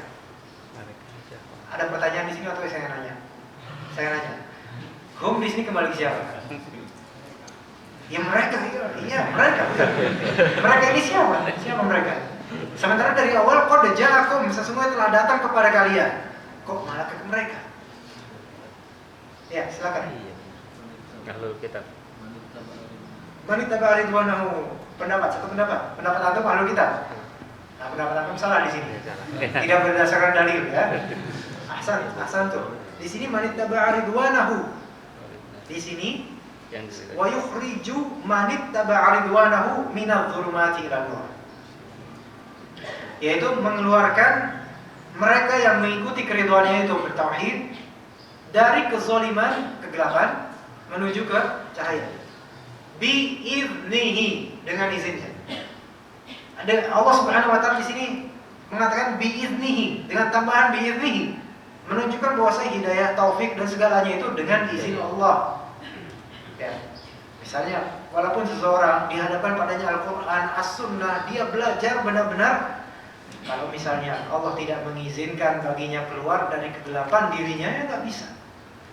Nah, misal belajar, misal aja di Madinah misal, atau di Libya misalnya, yang dekat aja lah, nggak usah jauh. Nah, daripada yang jauh, kalau ada yang marah kan nggak ketahuan. Kalau misal di sini yang dekat ada yang ketahuan. Nah, misalnya dia belajar, tapi belajar dia tetap aja dia nggak mengangkat kebodohannya, nggak memberikan umat pencerahan. Jangankan pencerahan untuk umat, sendirinya aja masih nggak cerah, gitu kan? Nah, itu menunjukkan Allah Subhanahu Wa Taala yu'til hikmatan may yasha. Ya. Dan tidak semua yang Allah berikan kepadanya Alkitab dan As-Sunnah begitu saja terhampar padanya itu berarti dia pasti mendapat hidayah, belum tentu. Maksudnya pasti menjadi lurus begitu saja dengan sendirinya, enggak. Tapi Allah Subhanahu wa taala yang membuatnya. Allah Subhanahu wa taala yang menjadikannya mendapatkan hidayah. Wa yahdihim ila siratal mustaqim. Dan memberi petunjuk pada siapa? Mereka yang mengikuti keridhaan. Ila siratal mustaqim. Menuju jalan yang lurus. Baik. Diteruskan aja, Mas Bro. Siapa nama Iman? Mas Iman, tafadhol.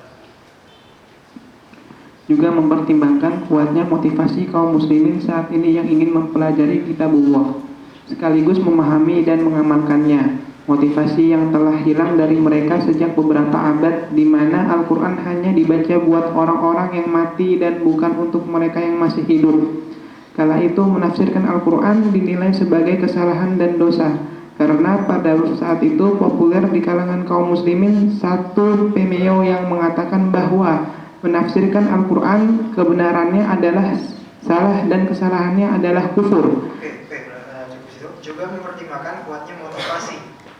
Ini harusnya pakai P ya, pakai P atau motivasi kaum muslimin saat ini yang ingin mempelajari kitabullah Ta'ala sekaligus memahami dan mengamalkannya. Di sini ada 3 tingkatan, ada 3 thariqah, ada 3 step. Yang pertama apa? mempelajari. Kedua, memahami. Ketiga, mengamalkannya. Ya. Pertama nggak mungkin kita pahami tanpa belajar dulu sebelumnya kan. Berarti step pertama mempelajari. Nah dari mempelajari kita memahami. Nah setelah memahami barulah kita mengamalkan. Bukan justru mengamalkan dulu, tapi belajar belum pernah, apalagi memahami. Ya nggak mungkin, ya kan? Nggak sah nanti amalannya. Motivasi yang telah hilang dari mereka sejak beberapa abad. Ini keumuman kaum muslimin, beliau hikayatkan keumuman kaum muslimin, di mana Al-Quran hanya dibaca buat orang-orang yang mati dan bukan untuk mereka yang masih hidup. Kalimat ini, di mana Al-Quran hanya dibaca buat orang-orang yang mati dan bukan untuk mereka yang masih hidup, tidak berarti di sini tidak mengisyaratkan beliau mengikuti pendapat yang mengatakan bahwasanya bacaan untuk orang mati tidak sampai. Belum tentu. Wallahu di sini kalimat ini enggak mengisyaratkan itu. Tapi di sini mengatakan Al-Quran di zaman yang lama ini kok cuma buat dibaca buat orang-orang mati aja. Tapi coba buat orang-orang yang hidup dipelajari, ditelai. Maksudnya seperti itu. Ya, jadi di sini tidak bisa kita hakimi, tidak bisa kita katakan Syekh Abu Bakar mengikuti pendapat ini atau pendapat ini. Kita nggak bisa menentukan ini sebelum kita mempelajari banyak dari kitabnya. Ya. Tapi kemungkinan beliau mengingkari hal seperti itu, yang masalah sampai atau tidaknya bacaan Al-Quran terhadap mayit, kiriman pahala, kiriman bacaan Al-Quran. Dan sebenarnya itu masalah khilafiyah sebenarnya. Baik, kala itu menafsirkan Al-Quran dinilai sebagai kesalahan dan dosa. Karena pada saat itu populer di kalangan kaum muslimin suatu PBW mengatakan bahwasanya menafsirkan Al-Quran kebenarannya adalah salah dan kesalahannya adalah kufur. Kalau misalnya kita mengikuti premis seperti ini, menafsirkan Al-Quran kebenarannya adalah salah, kesalahan menafsirkan Al-Quran adalah kufur. Itu sama aja konklusinya apa? Menafsirkan Al-Quran adalah kufur. Ya, kalau kita ikuti dua premis ini, ya, berarti konklusinya menafsirkan Al-Quran sama dengan kufur. Karena apa? Kalau misalnya menafsirkan Al-Quran kebenarannya adalah salah, apalagi kalau misalnya kesalahannya, ternyata kesalahannya adalah kufur dan kebenarannya adalah salah. Nah berarti salah, mau benar mau salah tetap salah. Ya. Tapi ini wallahu a'lam perkataan siapa atau anggapan siapa.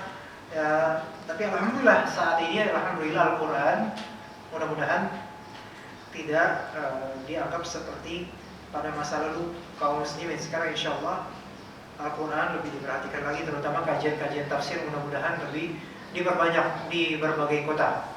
Kajian tafsir dalam artian bukan tematik, bukan tafsir maudhu'i, melainkan tafsir kitab sehingga tiap-tiap dari peserta memiliki pegangan.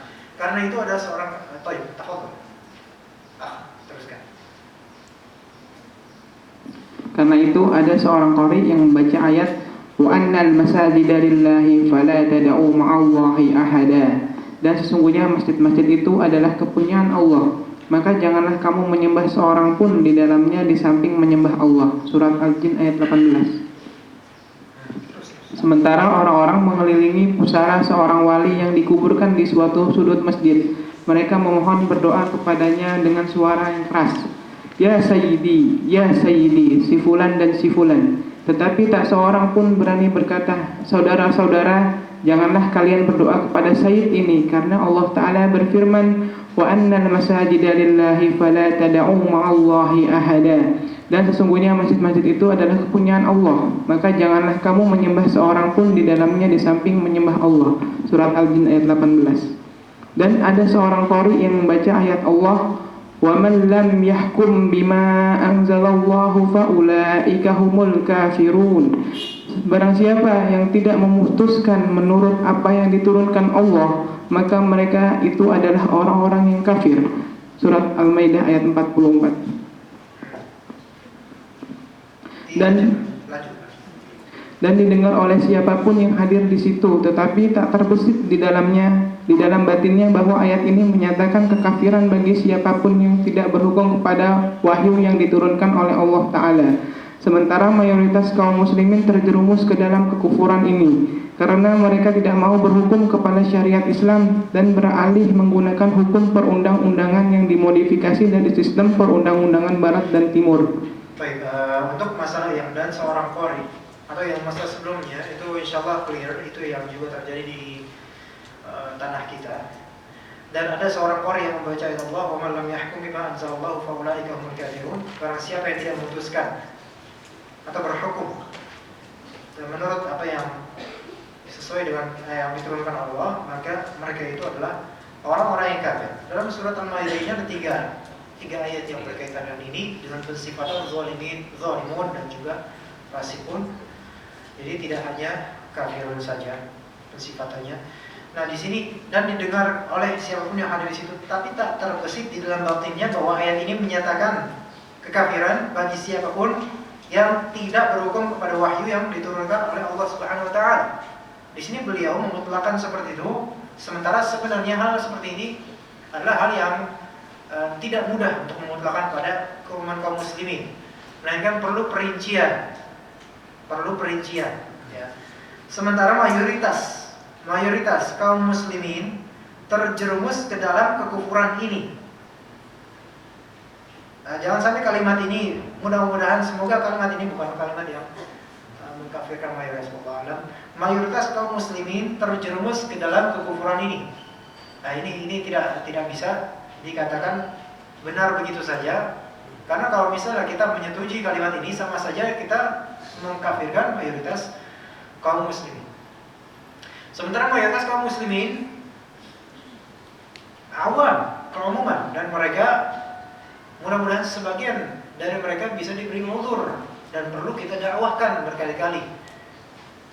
Belum sampai ke level penghakiman bahwasanya keumuman mereka adalah kufar atau gimana, tidak terjerumus dan sebagainya. Karena mereka tidak mau berhukum pada syariat Islam dan beralih menggunakan hukum perundang-undangan yang dimodifikasi dari sistem perundang-undangan Barat dan Timur. Baik, tafsir Al-Aisar ini bagaimanapun adalah karya seorang ulama dan beliau adalah manusia. Dan memang sebagian dari ulama memiliki sedikit kritik terhadap tafsir Al-Aisar dari segi manhaj atau akidah. Tetapi kritikan tersebut sangat sedikit, dan kalau misalnya kita mencari di internet apakah ada kritikan terhadap syekh ini atau tafsir Al-Aisar ini, ternyata belum kita temukan sampai sekarang. Namun sebagian ulama, di antaranya Syekh Shalih Al-Syekh, itu beliau mendeskripsikan tafsir ini adalah salah satu tafsir yang terbaik untuk mubtadi, yaitu pemula, orang-orang yang mula belajar tafsir. Walaupun di dalamnya ada hal-hal yang perlu dipertimbangkan lagi, dan mungkin hal seperti ini yang perlu dipertimbangkan dari kalimat, ya, dari bahasanya, ya. Tapi bagaimanapun juga apa yang mungkin wallahu alam yang kita anggap lebih mendekati kebenaran kita ikuti, adapun yang condong kepada yang tidak benar bagaimanapun kita tinggalkan, dan wallahu alam. Kemudian tafadhol. Di samping itu, melihat kondisi kebangkitan Islam kontemporer, maka merupakan sebuah tuntutan untuk menulis kitab tafsir yang mudah dipahami, yang menggabungkan antara arti yang dimaksud dalam firman Allah Ta'ala dengan ungkapan yang mudah dipahami seorang muslim masa kini. Kitab tafsir yang memaparkan akidah ulama salaf yang benar dan hukum-hukum fikih yang relevan, sekaligus menumbuhkan sikap takwa dalam jiwa dengan memotivasi perilaku-perilaku yang mulia dan membuat benci kepada perilaku-perilaku yang rendah, menyeru untuk melaksanakan kewajiban dan menjaga diri dari larangan, serta menghiasi diri dengan akhlak-akhlak Qur'ani dan etika Rabbani. Baik, di sini ada kitab tafsir yang memaparkan akidah ulama salaf yang benar. Justru kalau misalnya kita lihat kitab-kitab tafsir yang masyhur, kitab-kitab tafsir yang memaparkan akidah ulama salaf yang benar dalam bab misalnya akidah atau manhajiyah salaf, itu justru tidak banyak. Maksudnya dibandingkan dengan keumuman kitab-kitab tafsir, ya. Jadi justru mayoritas, hampir dikatakan sebagian besar kitab-kitab tafsir itu lebih condong ke grup atau kelompok Asy'ariyah dalam bab asma wa sifat. Ini realita, fakta, benar. Dalam tafsir, dalam bab asma wa sifat. Ya. Baik. Dan hukum-hukum fikih yang relevan. Bagaimanapun hukum-hukum fikih yang relevan, itu terkadang relatif tergantung dengan intisab penulis terhadap mazhab tertentu. Nah, misalnya Al-Qurtubi misalnya, beliau seorang penganut mazhab Maliki dalam fikih. Tapi beliau adalah seorang yang insaf, munsif, alhamdulillah. Nah, beliau dalam Al-Jami' li Ahkam Al-Quran menuturkan, memaparkan pendapat-pendapat ulama-ulama mazhab, maksudnya Hanafi, Syafi'i, Maliki, beliau, dan sangat jarang menuturkan pendapat Imam Ahmad. Ya, sangat jarang. Karena sebenarnya Imam Ahmad asli tidak mendirikan mazhab, namun murid-muridnya lah yang mendirikan mazhabnya. Karena banyaknya murid-muridnya bertanya kepada beliau, kemudian tulis, kemudian dijadikan sebagai suatu mazhab pegangan pengikut Imam Ahmad.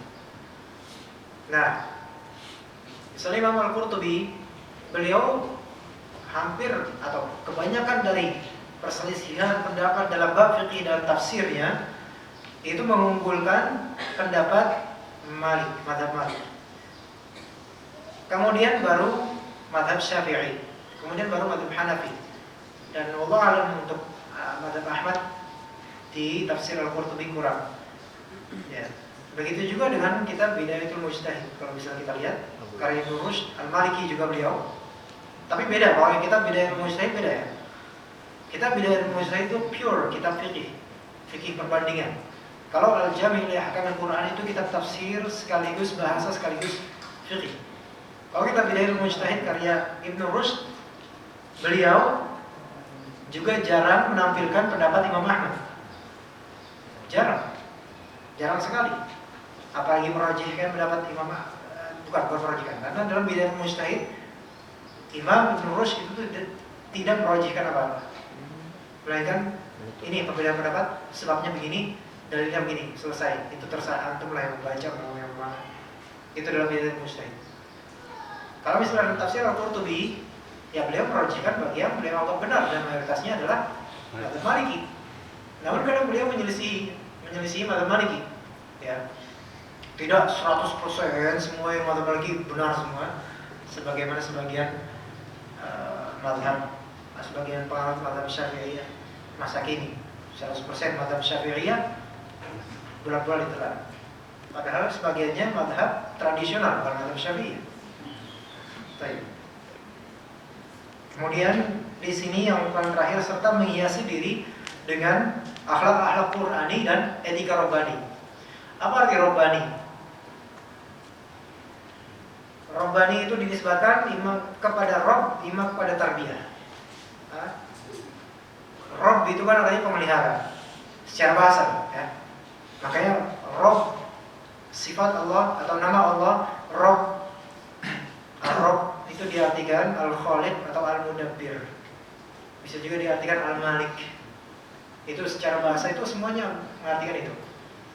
Jadi tauhid rububiyah itu berarti ifradullah azza wa jalla fi khalqihi wa milkihi wa tadbirihi. Tauhid rububiyah, kalau kita tauhid rububiyah yaitu mengesahkan Allah dari segi penciptaan, bahwasanya itu Allah Subhanahu wa taala menciptakan. Kemudian dari segi kepemilikan, dari segi pengaturan. Nah, pengaturan itu pemeliharaan. Rob memelihara. Nah, jadi Rabbani dinisbatkan pada Rob. Tapi bukan disebutkan kepada Allah, bukan maksudnya bukan gitu. Maksudnya dinisbatkan kepada sesuatu yang terpelihara dan teratur. Sesuatu yang Rabbani itu adalah sesuatu yang dimulai dari kecil kemudian menjadi besar, bukan dari besar kemudian menjadi kecil. Ya, sebagaimana perkataan Ibnu Abbas yang maknanya seorang muta'alim atau pembelajar yang Rabbani adalah yang belajar dari hal-hal yang kecil kemudian menjadi hal yang besar. Dan karakter Rabbani itu ada di surat Al-Asr. Innal insana lafi khusr illa alladziina aamanu wa 'amilus shalihati wa tawassaw bil haqqi wa tawassaw bis sabr. Nah itu karakternya, fasenya itu ada aslinya ada 3 sebenarnya. Yang pertama, illal ladzina amanu, beriman. Bisa nggak iman tanpa ilmu? Nah berarti berilmu. Berilmu. Kedua, beramal.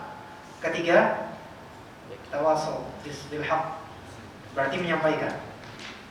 Berarti stepnya Rabbani itu adalah alim, muta'allim, mu'allim. Ya kan? Alim yang mengetahui apa? Itu gimana ya? Muta'allim, bisa juga alim, bisa belajar, pembelajar atau yang berilmu. Kedua apa? Amil, beramal. Ketiga, muallim, mengajarkan. Alim, amil, muallim. Itu Rabbani, step-step Rabbani ya. Nah, bukan muallim dulu, terus amil, baru setelah sadar akhirnya alim, belajar. Ngajar dulu, ditegur sama orangnya nggak tahu apa-apa, kelihatan. Antum salah ini salah, hadisnya palsu ini. Nggak tahu nih, belajar lagi. Nah, gitu ya, etika Rabbani. Jadi etika yang mengedepankan pertama belajar, berilmu, kemudian beramal dan mengajarkan. Gitu. Antum sudah capek? Kepenuhan apa ini ya? Otaknya ada. Sebenarnya ini belum seberapa ya. Sangat belum seberapa sebenarnya, tapi waktunya cepat sekali. Baik, di sini kalau misalnya ada yang pertanyaan, tapi yang tidak berat. Kalau misalnya berat, Anda balikan pertanyaan itu pada dirinya. Ya silakan, ada yang mau bertanya. Ya. Tafsir Al-Muyassar juga tafsir yang paling cocok untuk sekarang zaman ini untuk pemula. Tafsir Al-Muyassar itu lebih didahulukan daripada kita membaca tafsir Al-Jalalain misalnya. Tafsir Al-Muyassar itu tafsir yang recommended. Insyaallah mudah dan bagus. Ya. Bisa tafsir Al-Muyassar 2 minggu selesai.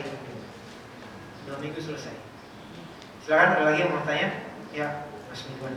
Mubalaghah itu apa? Hah? Mubalaghah. Mubalaghah itu hiperbola. Hiper. Ada hiperlink, ada hiperbola. Hiperbola itu berlebihan. Ya, seperti tadi misalnya perkataan beliau rahimahullah, hafizahullah, sementara mayoritas kaum muslimin terjerumus ke dalam kufran ini bisa dikatakan mubalaghah. Mubalaghah, hiperbola, berlebihan. Beda antara mubalaghah dengan hulu ya. Beda antara mubalaghah dengan hulu. Kalau mubalaghah itu berlebihan namun masih dalam batas kewajaran. Tapi bisa juga mubalaghah ini umum sifatnya, bisa.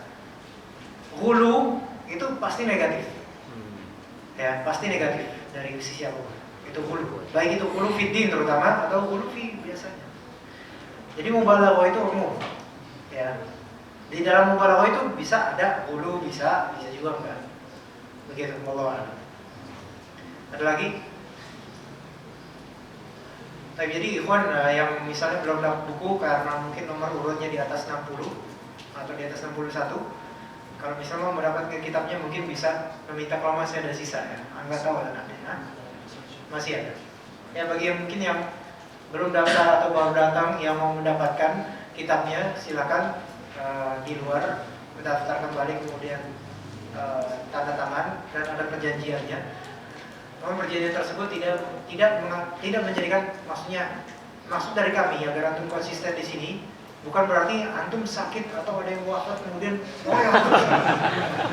enggak, tapi kalau misalnya memang ada ulur tafadhol, jadi semampu antum aja ke sini. Cuman jangan azamkan di sini kemudian orang mau buku yang banyak 2 buku kan, kemudian dijual di luar. Nah habis itu selesai nggak ada kajian, besok daftar lagi, dapat buku lagi, dijual lagi, lumayan 200.000 kan? Enggak seperti itu, bukan seperti itu. Kita nggak mau menginginkan yang gitu. Antum tetap di sini dan insya Allah kajian seperti ini mungkin belum tentu ada ditemukan di kota-kota kelahiran nenek moyang antum atau di mana. Dan juga nanti insya Allah kita akan mengkaji setelah ini, mungkin setelah ini jam berapa sih sebenarnya? Jam 10.15. Jam 10.30 insya Allah kita akan mengkaji kitabnya yang Bulughul Maram. Dan keuntungan kitab itu atau keuntungan mempelajari kitab itu adalah kita akan mengawali pembahasan mustalah hadis, kemudian usul al-fiqh, kemudian al-qawaid al-fiqhiyah. Jadi antum belajar itu secara rutin sama dengan belajar usul fiqh, mustalah hadis, qawaid fiqhiyah. Jadi antum nggak harus kursus di pesantren di Bondowoso misalnya di mana. Insya Allah di sini bisa antum belajar juga, tetapi itu belajar global, bukan pembelajaran rinci mendalam, enggak. Karena pembahasannya global saja. Jadi yang penting antum tahu istilah-istilahnya dalam itu. Insya Allah itu bermanfaat sekali untuk menelaah kitab Syarah Bulughul Maram itu. Ya itu bukan yang sangat penting. Mustalah hadis, usul fiqih dan qawaid al-fiqhiyah. Nanti antum rasakan lah. Yang belum pernah belajar itu insya Allah antum rasakan sendiri insya Allah. Baik, kita cukupkan kajian kitab tafsir di sini. Oh, ya. Tolong.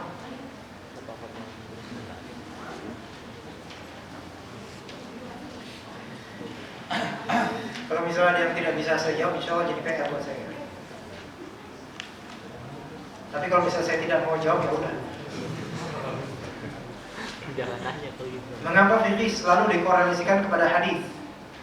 Sejauh mana sebenarnya ruang lingkup fikih? Apakah dalam Al-Quran bisa terdapat pembahasan fikih? Ini ada 3 pertanyaan. Mengapa fikih selalu dikorelasikan kepada hadis? Saya pikir tidak juga.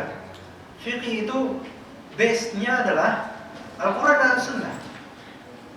Kemudian ijma' kemudian qiyas. Dan intinya adalah Al-Quran dan Sunnah. Jadi korelasi fikih itu selalu dengan Al-Quran dan Sunnah, bukan hanya hadis saja. Salah kalau misalnya bilang fikih itu hanya pada hadis, tapi harus pada Al-Quran juga. Dua-duanya ya. Baik.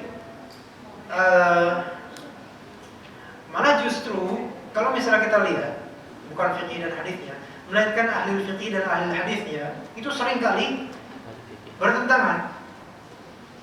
Bagaimana mungkin kita bisa katakan dikorelasikan kepada hadis? Enggak, fikih dan Al-Quran dan al-hadis dikorelasinya. Kalau misalnya dikatakan selalu dikorelasikan kepada hadis, karena nggak tahu ini pendapat siapa, hanya dikorelasikan kepada hadis. Ya, mungkin penulis ini mengatakan ada yang namanya fiqhul hadis. Fiqhul hadis itu sama dengan tafsirul Quran. Ya istilah aja istilah. Tafsir hadis juga, fiqhul Quran juga. Intinya adalah tafsir Al-Quran dan fiqhul hadis itu dua-duanya namanya adalah fiqhud dalil. Dan mazhab kaum muslimin seharusnya adalah mazhab dalil. Gitu seharusnya asalnya. Sejauh mana sebenarnya ruang lingkup fikih? Maksudnya apa ini? Sejauh mana sebenarnya ruang lingkup fikih? Anda bisa menjelaskan? Ruang lingkup fikih itu untuk seluruh aspek sebenarnya Al-Quran. Apakah ada korelasi antara Al-Quran dengan fikih? Secara zat Al-Quran ada. Bagaimana kita membaca Al-Quran? Itu butuh fikih. Tohar, membaca Al-Quran. Dalam sholat membaca Al-Quran. Itu Al-Quran. Kemudian hadis. Apa korelasi antara fikih dengan hadis? Ruang lingkupnya ada enggak? Nah, fikih dengan hadis misalnya apa? Hah? Tata cara wudhu. Masalah? Tata cara wudhu. Oh, bukan itu. Kalau itu pasti. Karena memang sumbernya dari hadis. Sejauh ruang lingkup fikih dalam hadis yang berkaitan dengan sunnah Nabi. Misalnya gini, kita ada kalam Nabi, ya kan? Apakah boleh kita menyentuhnya? Itu nggak ada pembahasan dalam fikih.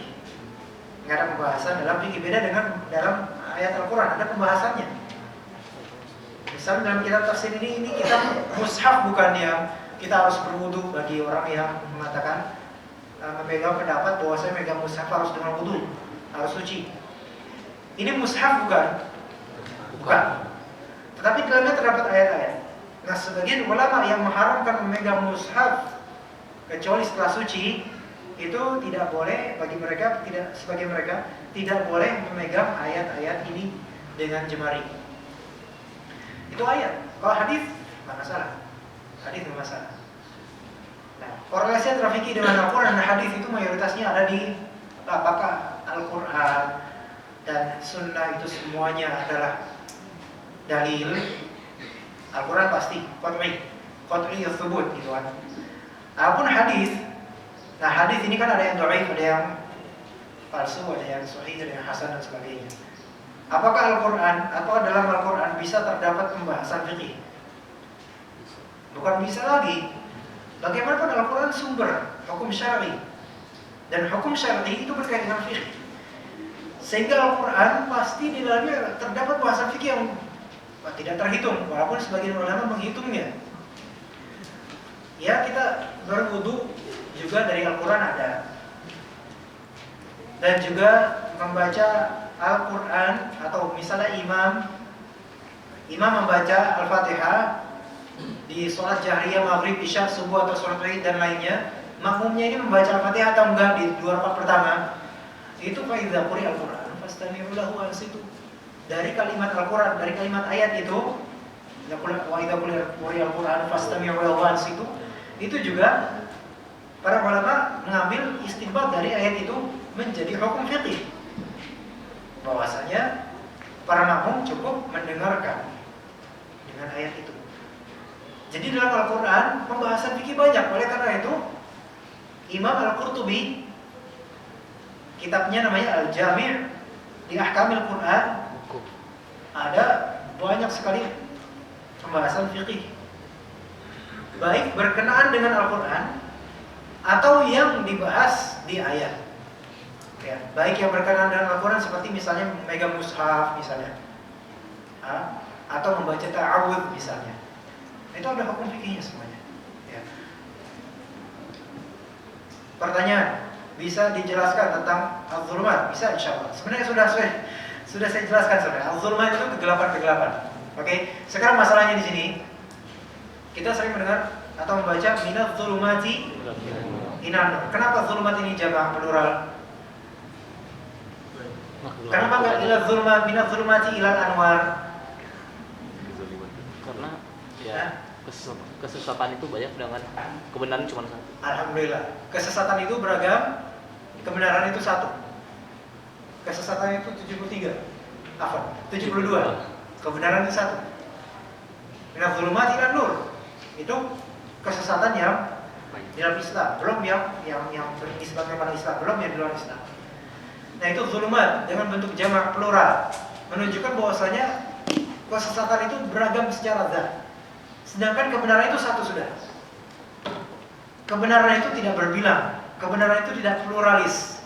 Kebenaran itu juga tidak bisa juga dimutlakkan, kebenaran itu relatif. Ini juga tidak bisa juga dikatakan begitu. Ya. Kalau misalnya dalam bab fikih misalnya ada khilafiyah masalah ini masalah itu, khilaf, ada 4 perbedaan pendapat dalam satu hukum, dalam satu permasalahan misalnya. Apakah kita katakan semuanya benar begitu saja? Gak bisa juga. Kalau misalnya kita bilang semuanya benar, ya buat apa dibahas? Antum bisa pilih A, antum pilih B, antum pilih C, semua antum benar sesuai dengan keyakinan masing-masing. Kemudian dikatakan lakum dinukum waliyadin. Orang kafir. Kemudian kita katakan di sini dari 4 perbedaan pendapat tersebut, boleh kita katakan antum mungkin benar, ana mungkin salah, ana mungkin benar, tapi bagi ana inilah yang benar. Nah, yang benar di sisi Allah satu sudah. Tapi mungkin bagi kita karena syubhatnya banyak, atau karena jahilnya kita, atau karena kurang belajarnya kita, atau karena memang sedang malas atau sedang emosi atau gimana, jadi menganggap mungkin gak ada yang benar, atau kebenarannya ini kayaknya dua-duanya benar. Tapi bagi Allah kebenaran itu satu.